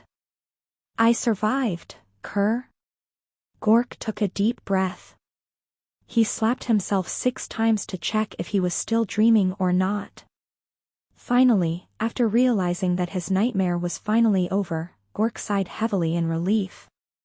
He sat in that state for a while. The Gork hesitantly got up and came to me. Kekerker. The young goblin looked at me with eyes filled with desperation. Last night, a demon came to me in my dream and toyed with me. Kerr. The demon dared to tease me by pretending to be Kekerker. I thought I was going to die. I want you to prove to me that Kekerker isn't that demon. KRRNG. Tuck. I slowly lifted my paw and tapped Gork on the shoulder with it. Gork's face immediately became stained with despair. KRR, Gore, KRRK. GRRRM. Do well and don't forget what I said. Child. There was no way he could understand the lion's words, but Gork trembled nonetheless. A new era of fire painting has appeared. The race is no longer at risk of losing the trait fire painting. That's good. That's good. This bastard. Bei Hurayong muttered. He'd watched me pass Aura on to Gork from start to finish. Why are you teaching him like that? Don't do that, you should treat him bet. Chapter 166. Rain, Mud, and Fire, 3. Fire painting wasn't the only trait the goblins were in danger of losing. It's probably because they were suppressed by the snails for a long time. I thought of the second trait whose status window had changed. Plus. Greed. Rank, B. Effect, the goblin race is filled with greed. Perhaps it is because of their shame for being too ugly. Or maybe the goblin race wants to be recognized for their possessions instead of themselves. Kirk. I just put on warm mud, Kirk. I just covered myself with premium mud from the head of the stream. They desire to be the most distinguished. They long to be even greater. In the hearts of the goblin race, their inferiority complexes, low self-esteem, and desires for greatness combine to create a powerful form of greed. Maybe the goblin race will crave shiny treasures. Or maybe they'll catch slaves and brag about whose slaves are prettier. The goblin race are greedy, and with this greed comes potential. How their greed develops will depend on you. However, this trait can change depending on how history progresses. Caution. After a long period of oppression, the goblins have become aloof to their desires. They have given up on the thought of coveting things since they wouldn't get it anyway. If they continue to fail in gaining their desires, their greed will disappear. Plus. Greed meant desire. Being greedy meant to covet something. Greed, desire, covet. Although these words all had negative nuances, my thoughts were a little different. It's better than having no desires at all. Well, that's just your opinion. Bei Hurayong scratched the back of his head. Desire is like a river. If you build a dam and block it, it will build up until it overflows, and if you cover it with a lid to prevent it from overflowing, it will become stagnant and rotten. Where will the rotten water go? It will seep into the ground around it and corrode it. Bei Hurayong's voice was very serious. You have to release the river. And if you're going to release it, then it has to be big. So that it all flows in one direction. I think that will determine the direction of their lives. This disciple's thoughts are the same. Teacher. Hey, who the hell is your teacher? I never had a disciple as stubborn as you. How do tadpoles learn to swim? They learn by watching frogs. Mr. Sword Emperor. You are my frog, and I am your tadpole. Crazy bastard. Side by side, we tried to devise a plan, like the perfect example of teacher and disciple.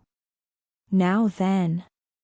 What is the best direction to direct their greed? I didn't have to think about it for very long. Before I could find the answer, and even before Bei Hurayong could find the answer, someone else found the answer and brought it to us. Well, to be precise, not someone, but many someones. Kekerker. It had been 3 weeks since we'd begun our journey home. Behind me, the goblins began to make a fuss.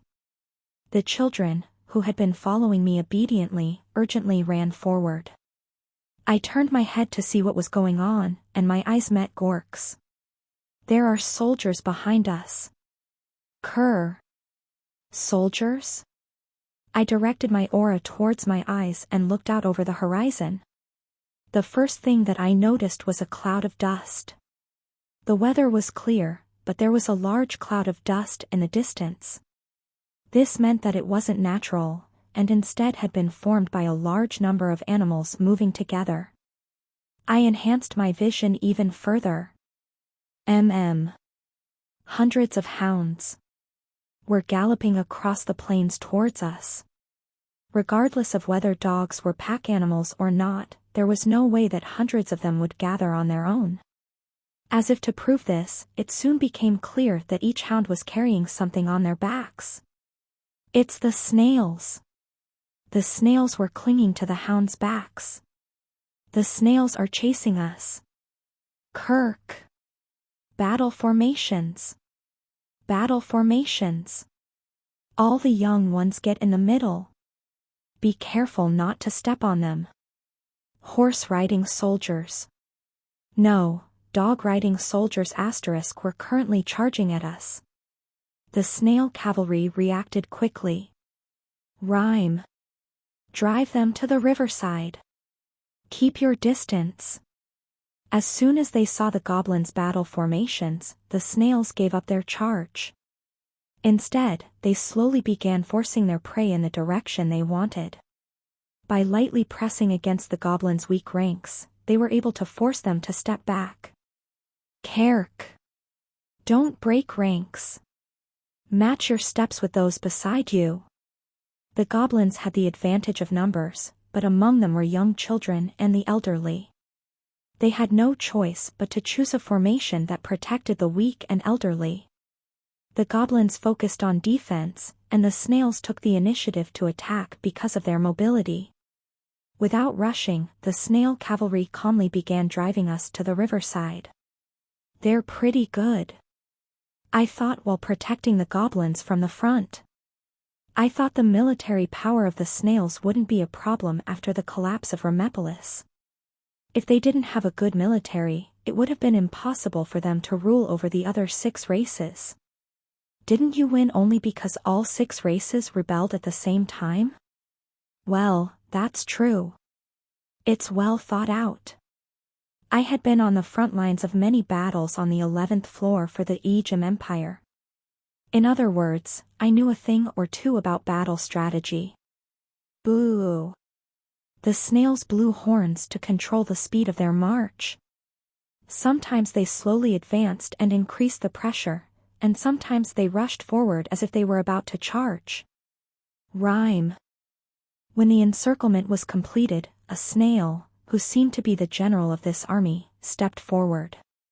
This general skillfully rode a hound that was much larger than those of the other cavalrymen. Did the snails use their mucus as an adhesive? Unlike horse-riding cavalry, the snails used neither saddles nor stirrups. I'm here to inform you, mold bastards. The snail general shouted. Your little slave rebellion has been subjugated. Remepolis has overcome its defeat and risen up. The 12 cities of our great empire have formed a massive army and are now hunting down the remnants. This is proof. The general put a tentacle into its shell and withdrew something round. Then he raised it high into the air and threw it at us. It was the head of a sprite. But the general didn't stop there. Instead, he continued throwing one head after the other. Mermaid, vampire, human, elf. A head for each race rolled one after the other. Look carefully. Rhyme. This is the fate of the slaves that dared to rebel against our great snail empire. Our anger is large and fierce. These are not the first to be punished, and they will not be the last. Molds, if you don't want your dirty heads to become blood-covered stepping stones, then surrender immediately. Kudash, Kur. The goblins shrank back. Did they subjugate the other races already? That's a lie. It can't be. The snail's world is already over. I don't want to go back to hell, Kur. They are shaking our morale. What are you going to do? I'll just expose that fraud over there. I stepped forward. The goblins immediately stopped whispering and looked at me from behind. There was a small space between the snails and the goblins. In the middle of that, I stood, silently staring at the snail general. Purchased Oracle message. 20 race points have been deducted. You currently have 50 race points. I'm sorry, snails of this world. I'm one step ahead of your trick. I used the oracle message and sent words directly into the head of the snail general. The white lion sees through your deceit. Flinch. The tentacles of the snail general, who was proudly riding his hound, trembled. I wasn't too familiar with snail physiology, but I could tell he was nervous. It was simple. You couldn't have suppressed all the rebels. If the snails had won, the tower would have informed me with a message saying that the rebellion had failed. Or that the other races had returned to being slaves. I have received any notifications yet.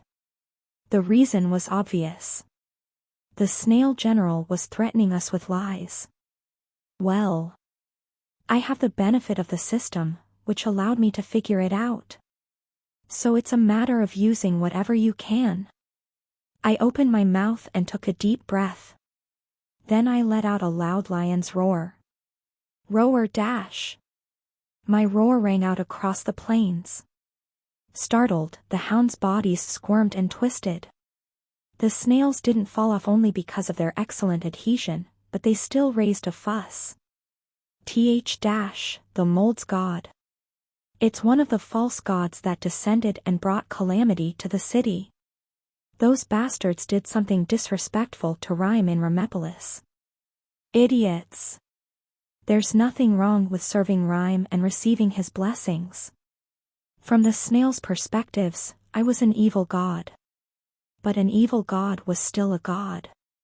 When they witnessed the goblin's god, they couldn't help but falter and lose their momentum. Good. I saw an opportunity. An opportunity to revive the goblins, greed. Purchased oracle message. 20 race points have been deducted. You currently have 30 race points. Despite clearing the 31st floor, participating in the Great Escape on the 32nd floor, liberating the slaves, and finding a way to continue the fire painting heritage, I had not received any race points. The reason for this would be explained in the future, but now was not the time. This is enough. I used some of my remaining points to buy another oracle message. Then, I sent another message to the snail general. The white lion proposes an honorable duel. The snail general flinched again. He must have been afraid because an evil god was talking to him. However, that didn't prevent the general from asking a question. Rhyme. An honorable duel. KRRR. Hearing it 1,000 times couldn't compare to seeing it once. I turned around and walked towards the goblins. While the goblins all looked at me in confusion, I stopped in front of a certain one. Hey! It was Gork. Get on. Gork's expression darkened. Lord Kekerker. It is a great honor for you to stand in front of a humble servant like me. I hope that Lord Kekerker will continue until you find what you want. I did. I bent my forelimbs and took a position that would make it easier for him to climb onto my back. Get on. Care up. Gork hiccuped. He looked at me with eyes that were pleading for mercy. I don't know why the great white lion is doing this in front of me. It's very strange. Can any of you guess what the white lion is trying to say, Kerr?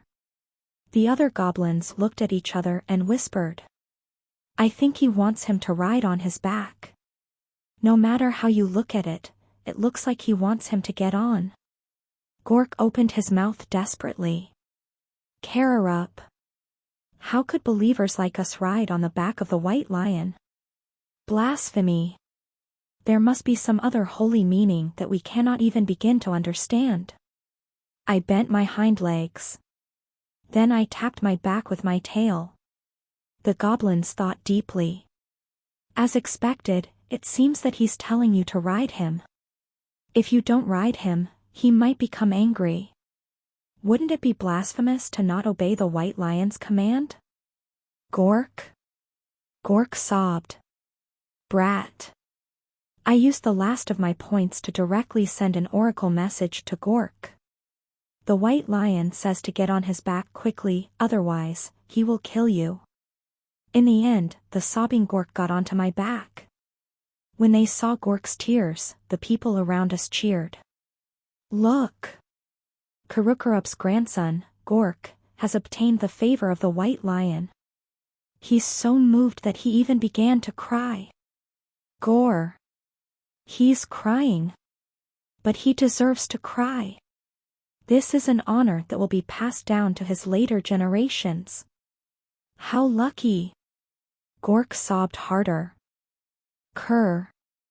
It's not that. You're wrong. Kakurkur isn't the god you think he is. He's not a god, he's more like a big brother. A very bad big brother.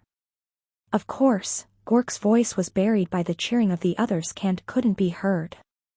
Untruthful cries always went unheard.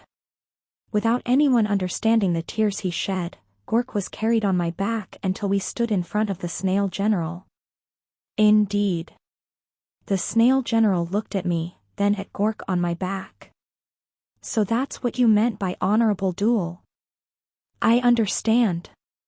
The general waved his antennae. I heard that you molds didn't participate in the slaughter of my compatriots in Remepolis. Rhyme. It is your destiny to rot in the salt mines, but we will take into consideration the fact that you didn't participate in the massacre. This might also be Rhyme's will, the general muttered under his breath. Then, he turned his head and shouted towards his army. The dirty molds and their god have offered us a duel. It's funny that a slave who used to break rocks in a pit thinks it can fight us. Men. Is there any soldier in my army willing to break this mold's nose? I swear on my antennae that I will give the soldier who wins the duel a glorious life. Wealth. Slaves. Honor. No matter what it is. All you need to do is break this mold's nose. There was a stir among the snail soldiers. And after a while, a snail strode out with its hound. Rimu. I would be honored. It was a large hound indeed.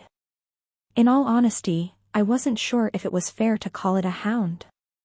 This beast, which was as large as a lion and had 3 pairs of feet, seemed a bit much to be called a dog. It wasn't just the dog that had a lot of legs. The Helix Apostle's heir has stepped out. The snail on its back also had more tentacles than the other snails. 4 tentacles held 4 swords at the same time, and each time the tentacles swayed, the swords cut through the air. Swish. Swish. All the snails were awed by the brilliant swordsmanship. Oh. A high-ranking noble. Wow. The Helix Apostle's heir is terrifying. He must have received the blessing of Rhyme. They were a funny species. Do they judge nobility based on the amount of tentacles they have? Seems like it. It's pretty weird. Right. It's really exotic. Ha. Ha. As Beihurayong and I judged the strangeness of the snail race, the snail soldier, the heir of the Helix Apostle, approached us. I am from one of the 7 families that govern Canyon City, a member of Lekamurime, and the heir of the Helix Apostle. Salam. Servant of the evil god. Name yourself. Gork was intimidated by the dazzling self-introduction. Gork, grandson of Karukarup. Are you the priest? Kerr. The priest died. A noble? We do not have nobles, Kirk. So a lowly slave. The snail soldier twisted his tentacles. This was probably a gesture that was made to mock the other person. Today, I will show you the dignity of those loved by Rhyme. The snail charged forward with his hound. His 4 swords clashed in the air, making noisy clanging sounds. It seemed that he was using the sound to build his momentum before the fight. I wondered who would be frightened by such a ridiculous sight, but the coward on my back immediately showed me. Care. Gork grabbed my mane and cried. Why me? Why did it have to be like this? You demon. As I expected, I was deceived by a demon. Krrrng. Hey. Don't worry. Trust this big brother. I'll make you a hero. Chapter 167. Rain, Mud, and Fire, 4. Rhyme. I'll cut off your nose with a single slice. The noble soldier rushed in without any hesitation. Oh. Nevertheless, he looked pretty interesting. He didn't use 1 or 2 swords like a human would. Instead, as if he were using the 4-sword style, he swung 4 swords at the same time, slicing towards the top, bottom, left, and right at the same time. This was a feat that could only be performed because he was a snail who had extra tentacles. I'd been in many battles before, but this was my first time seeing that kind of swordsmanship. The top and bottom are fake. They're just bluffs. I quickly grasped the intricacies of the opponent's sword attack with a single glance. The left and right are real. The left is an attack. But the right is the true attack. The sword on the left is faster. Okay. If the left sword is blocked, the right would dig into the other side. Coo. Behind me, Beihurayang sighed as if he was moved. I had heard that even the dog at a street stall could learn to cook ramen after 3 years. Kim Zombie. You're finally starting to understand a thing or two. I am the young master of the demonic sect. Uncle. Who are you calling uncle? In any case. I had to say. It's weird that simple race differences led to a completely different swordsmanship. Huh? Isn't that natural? Yeah. But it's the fact that it's natural to develop different arts depending on your body that's interesting. This reminds me of the demonic path's martial arts. I wonder if it would help me refine my infernal heaven's demonic art. Dude, are you really gonna study snail swordsmanship now? I'm just taking a look. I skillfully leaned down and pierced through the opening in the attack pattern. Then I used my feet to gently knock the swords from the snail soldier's tentacles. Rhyme? The snail spread its antennae in shock. I'm sorry, guy. This was never going to be a fair fight. There's a clear difference in skill. The snail soldier didn't know how to use aura, nor did he know how to coat his tentacles and swords with it. I, on the other hand, had received the evaluation of having talent for Nagong, too, from Beihurayang. So it was impossible for the soldier to keep up with me. No matter how amazing a cavalryman's horsemanship was, it would never be faster than a plane, even if it was piloted by a novice. Even though I said he was a novice, it wouldn't be long before he graduated. Evil God. Great rhyme. Give me strength. The snail swung his swords with even more enthusiasm, but it didn't make a difference. He was unable to cut even a single strand of my hair.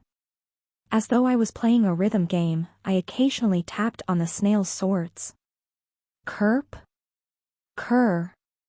Of course, I was only explaining it leisurely from my perspective. For Gork, all he could see were swords flying towards him. Spare me. Spare this goblin. Kekerker, save em.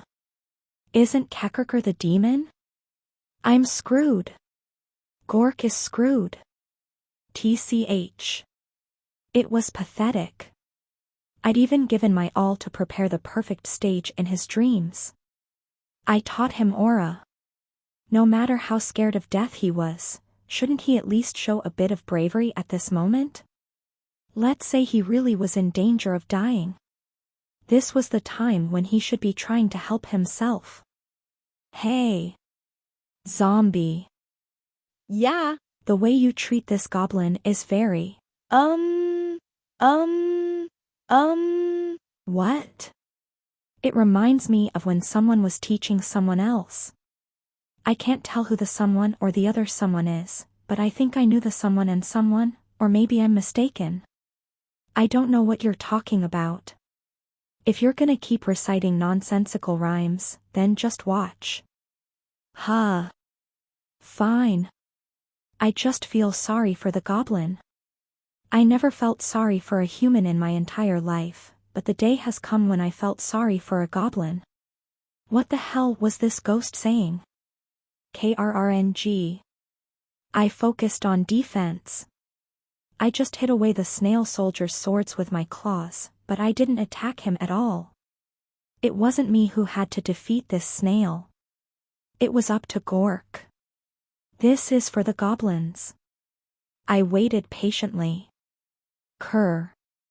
Kerk. I wasn't sure how much time passed. But when Gork seemed to finally realize there was no threat to his life, he began to relax a little. He stopped begging, and instead looked at what was happening in front of him. Gerp. That's right. Face it. The first step was to look at what was happening in front of you. That's it. This time, I was more aggressive in hitting the sword of the snail soldier away. My claws pushed the blades back hard. Rhyme? In an instant, the snail's body was full of openings. If I was to swing my claws again, that would be the end. Without any time to block, the soldier would be directly cut in half. But I didn't do it. I stayed still. The snail noble's face turned red. The skin of the snail race was fairly transparent, so it was obvious that the change of color was because of blood rushing to his head. The snail swung his swords more fervently. Why dash, you're insulting me. I was not. I will not bring disgrace to my family. Rhyme. If I had to pick someone here who was being disgraced, it would be me. Gork was a slave not so long ago, but now he is fighting against a noble. You are a warrior who is bravely fighting against an evil god. Regardless of the outcome, you deserve to be praised. But what about me? I was like a god in this world, but now, I was toying with a noble soldier. The act of picking on the weak when you are strong didn't go against the doctrine of the demonic sect, but it still wasn't very mature. Sorry. But it can't be helped. I'm responsible for these children. A good parent didn't mind being insulted on behalf of their children. A good teacher wasn't afraid of being mocked for the sake of their students. Those who believed that there were things more precious than themselves wouldn't hesitate to accept disgrace. Then what about a god? I am now a constellation who watches over an entire race. I didn't care if I would be insulted for taking care of these children, and I could tolerate being mocked. I could bear the humiliation of putting down my sword for a while for these little ones who had been imprisoned as slaves. Now, Gork. I would even enjoy being insulted. And the other little goblins as well. Look. These are the snails you were afraid of. He is a member of the nobles who lord it over you. This is all they are. With a loud clang, I hit the noble's swords away once again. And again, the snail's tentacles spread, revealing an opening. It was similar to the opening I'd created before, but Gork had only stared blankly. Is he not confident that he can face him one-on-one? But this time was different. If you're not confident, then I'll make you. As if something had possessed him, Gork swung his arm. A red aura covered the goblin's thin arm. Thud. Ah. An unexpected groan was heard. The snail noble looked down at his body in confusion, and the young goblin looked at his fist with a blank stare. A fist mark. A bright red mark had been engraved on the snail's body as if it was stamped. Nice shot. I smiled inwardly. That's enough. In the next moment, the snail bent over and vomited. Quack. Cough, cough, bleck. Digestive fluids poured onto the head of the hound that carried the snail.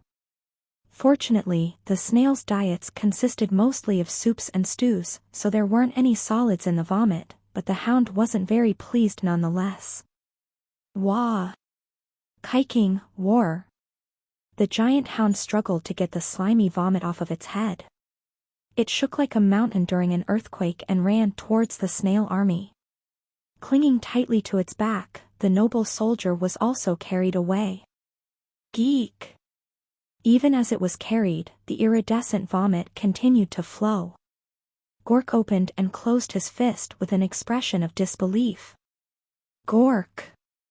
After that, the challengers continued to come.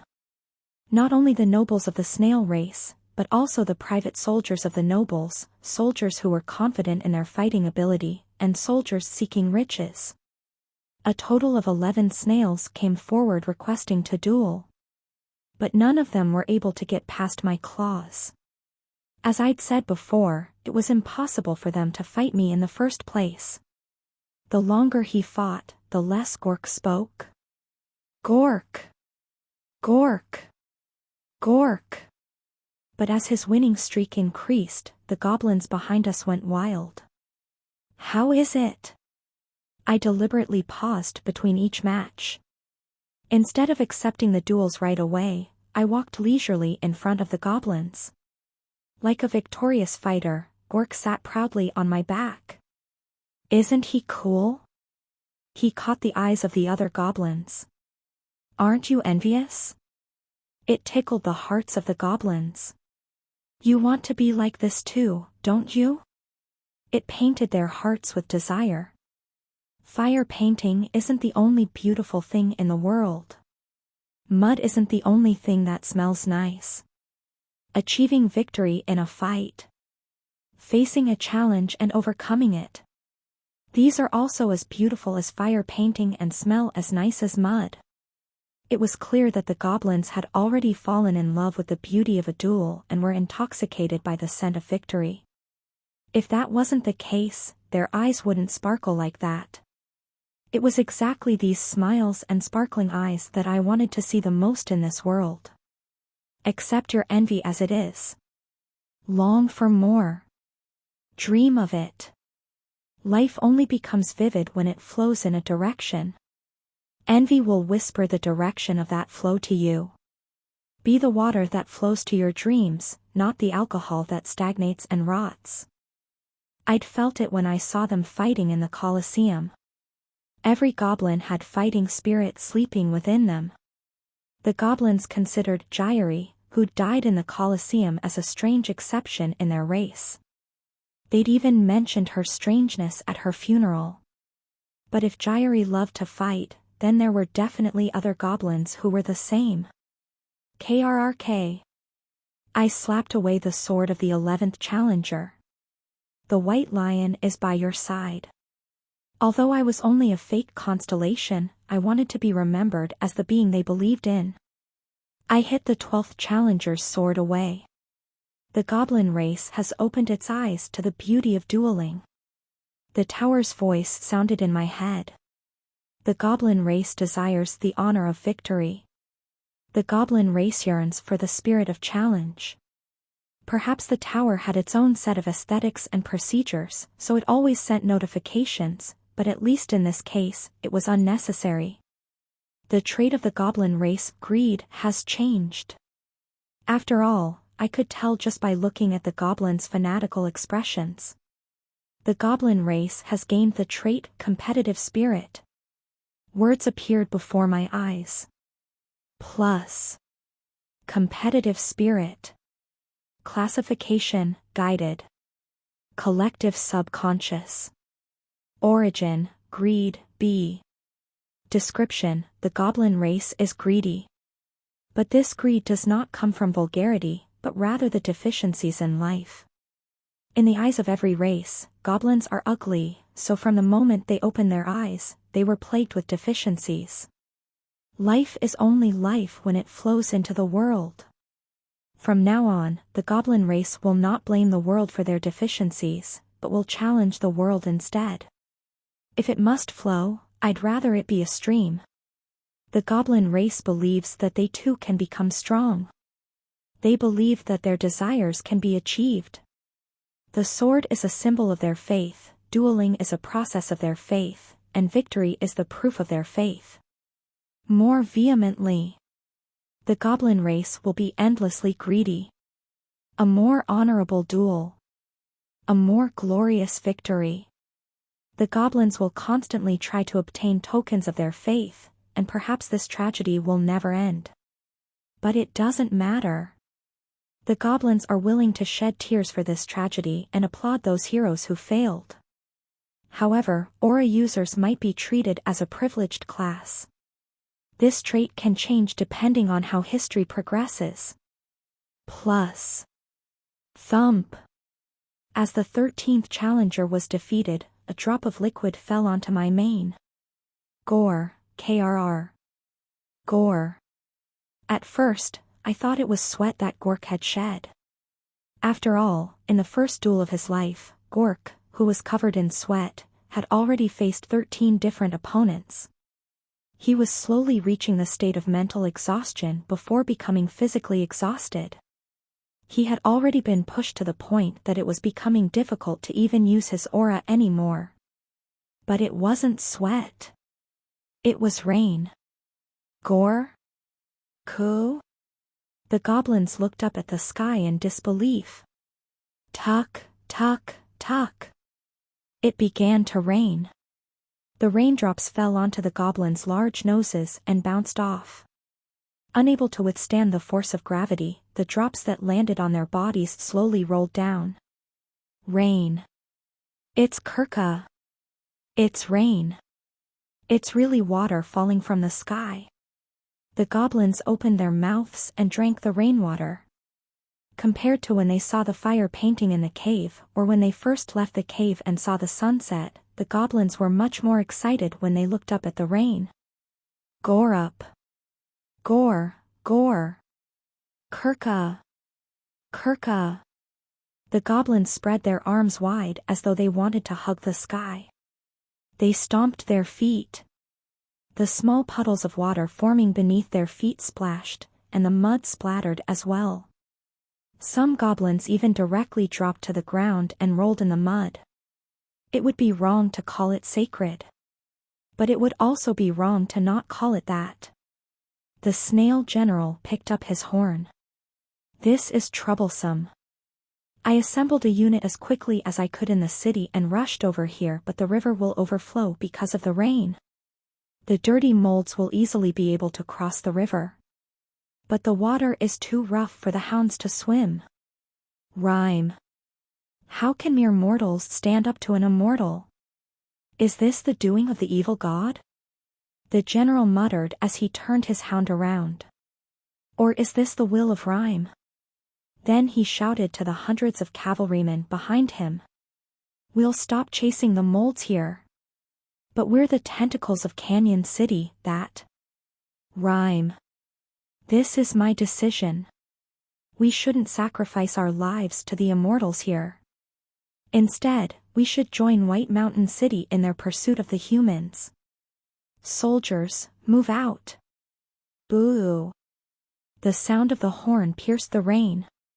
The snails patted their hounds with their tentacles, and the hounds kicked their hind legs, soon disappearing behind the curtain of rain and leaving nothing but a long shadow.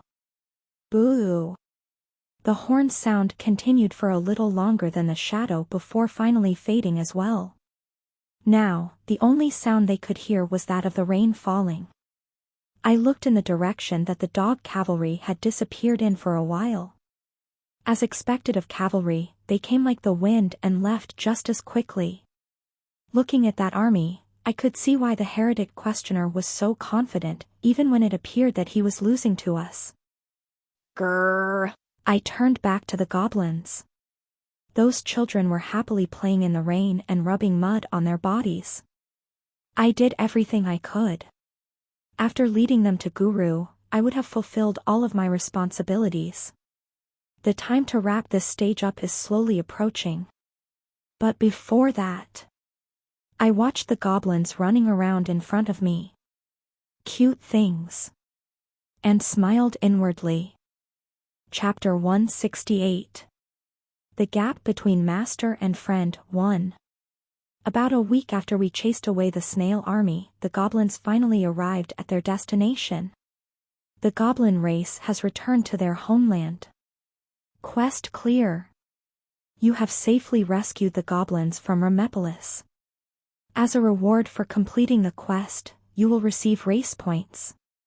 Since it was the reward for completing the 32nd floor, I thought the points would be quite generous. I only had about 100 race points when combined with what I had before. At least I can find some use for it. After thinking this, I looked at the goblins' homeland. Guru. The homeland that the goblins had missed dearly wasn't in a very good state. To be honest, it would be better to call it a ruin. Well, that's natural. Bei Hurayong shrugged. With no one living in it, the village would be covered in weeds in an instant. After my hometown was destroyed, I went back a while later, but it had already become a jungle. That kind of thing happened? Of course. I'm a man with a great past. If I were to write an autobiography, it would be a masterpiece with 39 volumes in the first book, 22 volumes in the second, and 13 side stories. I feel like those numbers are strangely specific. Even after dying and becoming a ghost, I could still write a glorious 3-part masterpiece. And after you die, when I possess someone else, I'll add some more side stories. Please stop there. I looked back at the old village. And all I could see were weeds. Plants had completely taken over Guru. Traces that someone had once lived here had all disappeared. Now only a few crude pillars and statues that the goblins had made a long time ago remained with moss covering them. Oh. Among them was a statue that was vaguely familiar. I wasn't familiar with the statue because I'd seen it before, but because I knew what it had been sculpted after. White stone. A mane carved by clumsy hands, large fangs. They even made you a statue? It was me. You picked a white lion, so they used white stone to create it. Hey, that's a lot of work. They did their best. I know. I looked around slowly, wondering what was so good about this overgrown place. The goblins had put down all their belongings and were prancing about happily. There were even goblins who used the hammers they got from Remepolis to knock down trees. They seemed eager to make a place to live in as quickly as possible. I'm not their master. The boundary between master and friend. Among all the people closest to a person, I think only their parents had the right to choose. Parents could act as masters or friends. But that choice was probably not up to the children, but their parents. There's something I should tell them before I leave this stage. That night, using the 100 points I had left, I bought an item from the store. Purchased dream appearance. 100 points have been deducted. You currently have 0 race points. All other race points have either been invested or are currently unavailable. I entered Gork's dreams. Hey, brat. Long time no see. Kier? Demon. I received a warm welcome. Hoo. If you treat me that nicely, I'll feel shy. You must have missed me after not seeing me for so long. I'm sorry that I can't read your mind. If you're really sorry, then please stop entering my dreams. Gork jumped up and down. I thought I was going to die last time while fighting those snails. Hey, you didn't die, did you? Everything that can't beat you will eventually be beaten by you. Gork, don't get beaten up by the world, you must live a life where you beat up the world. Why dash, your mouth is still filthy. How can you say such filthy things? Cur. Whether you're a god or a demon, I wish you'd speak nicer. You're so cool when you're a lion, but you become like this in my dreams. Gork muttered to himself, an expression as though his fantasy had been broken on his face. I didn't deny what this little guy said, instead I said something else. That's it. Gork? The goblins are currently filled with sweet fantasies. You have this fantasy that I am your savior, wonderful and perfect, and that I'll take care of you unconditionally. But the real me is a bit devilish, as you said. A bit. Gork made a philosophical expression at that moment. Perhaps the first philosopher of the goblin race was about to be born. If he ended up leaving words like, all things are made of Kirk, then students in the future would certainly suffer. You are the only one who knows who I truly am. I am not the god you think I am. Instead, I am more like a helper and an advisor. Gork, you have the responsibility of spreading this truth to your friends and family. Cool. I don't want to. That sounds annoying. In the last fight, your aura was still unrefined and didn't reach a satisfactory level. Let's restart your training in your dreams from today. Perhaps a year would be enough time for you to learn. Gork loves the truth. Gork will definitely share the truth. Gork was brimming with passion. I was happy to see it. But I have a question. If you are not our god, then why does Kekerker take care of us? Why do you care about us? Why did you save us from the calamity in the beginning, and why did you rescue us from the snails? I don't understand why Kekerker would do that. First of all, it's because you guys are really adorable. Kerr? Are your eyes broken? This bastard. Actually, it's because I'm not very different from you guys. There's almost no difference. So if I had to pick a reason, it's because you guys are a bit like me. Like you? That's strange. Kekerker is not like us at all. I'm not talking about looks. I scratched my head. I'd be worried about people who thought they look like you guys. To put it simply, I see myself in you. See my greed in your greed, and see my situation in your situation. Gore. I care about you, because I care about myself. I rubbed Gork's head. Nevertheless, if you wish to serve me, think of me more as a close friend than a god. I would rather be treated with friendship than reverence. Trust is much better than faith. Friendship instead of reverence, trust instead of faith. Right. Think of me as a close friend that accompanies you from time to time. Wouldn't it be nicer to say, I am a friend of God than I am loved by God? Gork stared blankly at me. There are signs that the belief of the goblin race is changing. The primitive religion White Lion faith is likely to gain a new doctrine. I smiled. I wish you the best of luck. I have to go away for a while. Make sure to teach the other children how to use aura. And let them know that I want to be your friend. Why dash, you're leaving. That's right. I brought you to Guru, so I've already done my job. Next time I return, I'll be upset if I find that you were beaten up by the snails again. I pinched Gork's cheeks with both hands, causing funny Kirk sounds to come out of his mouth.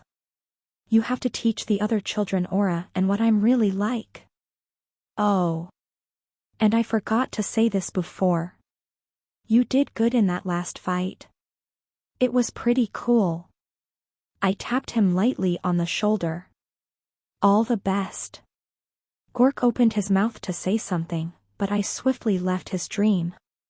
The longer the farewell carried on, the more regrets would follow, so it was better to leave as though we would see each other soon. Item usage has ended. I woke up from my dream. As soon as I woke up, I ran out of Guru as quickly as I could. It was the middle of the night, and the goblins, who had returned home after weeks of travel, were all exhausted. None of the children should have been able to follow me. Unexpectedly, I found a small presence trying desperately to follow me. Gork. He'd called me a demon, but it seemed that he really liked me. I treated him roughly to avoid this. Feeling the heaviness of the bond between people, I moved a bit faster. Gork persistently followed me, but he was unable to keep up with my speed. The distance between us just grew wider. After running in the forest for a while, I could no longer feel his presence. Now then. I shook my mane with a soft krrng. The other hunters should be thinking about it now as well. Worried? Yeah. The heretic questioner already showed his crazy behavior of staying in the stage. And the tower allowed him to. Other people might think, isn't this better than going out, too? A so-called battle of wits? The problem is, only the heretic questioner would do something that crazy. Lasting hundreds of years like this? Hundreds of years could become thousands of years, couldn't it? Only someone who is 130% a pure psycho like the heretic questioner would do something like that. Furthermore, the heretic questioner had been eliminated from this stage. Because he couldn't stop the great escape of the slaves. In the end, everyone will have no choice but to give up and declare, stage clear. I'm only hesitating because I might lose out if I declare clear first. I see. Bei Hurayong nodded. Then what will you do? What can I do? In the end, someone will have to be first, and everyone else will follow. When I was far enough away from Guru, I muttered to myself. I declare stage clear. Swoosh! White light enveloped my body. Stage clear. You have cleared the 32nd floor. Your compensation will be settled after entering the 33rd floor. Chain layers in progress, you will be sent directly to the 33rd floor. 2. The next moment, I found myself standing in a white space. Before moving to the 33rd floor, it seemed that I would be staying in the waiting area again. There was a hunter who had arrived here earlier than me, who declared, stage clear, first. Aha! You're here. The heretic questioner. The only one who failed to accomplish his quest, who failed to clear the stage, waved his hand. I was waiting for you. Death King. Although Remepolis fell, the rest of the Snail Empire is still intact, but it seems that I automatically failed after failing the quest. It's too bad. Ha! I sighed. I had a hard time in this stage because of you. No. Come to think of it, I've suffered a lot because of you before. It was the same in the Tales of Somerwin Academy. Huh? I was pretty calm at Somerwin Academy, wasn't I? I'm sure you think so, but that wasn't the case from my perspective. The image of the heretic questioner laughing loudly as his ego was eaten by the evil lady was still etched in my mind. It was a long time ago, so maybe I don't remember the details correctly. The heretic questioner put his hands behind his back. Flap. His blonde hair fluttered a bit. I worked nonstop for 200 years. I did my best. I assure you, even if I reach the top of the tower, I will never work as hard as I did for the Snail Empire. Do you understand, Death King? I used my ability to the fullest. Nevertheless, I still lost to you in the end. That wasn't my intention. I said. It's a loss for all of us. It doesn't matter. The heretic questioner shook his head adamantly. From rank 1 to rank 7, you are the one who united our companions. I dare to say that the odds were not in my favor for even a second. I won't embarrass myself by doing a full evaluation. The heretic questioner chuckled. In the end, this is the limit of my skill. My judgment is worse than yours. My ethics are worse than yours. And my competence can't compare to yours. I'm relatively incompetent when compared to you. The judgments of the incompetent will lead to ruin. The deeds of the incompetent causes destruction. I don't want to be the one who presses the buttons of ruin and destruction. It is better to leave the judgments and deeds to someone more competent than I am. What are you talking about? It's simple logic, Death King. The heretic questioner smiled. I will take you as my master from now on.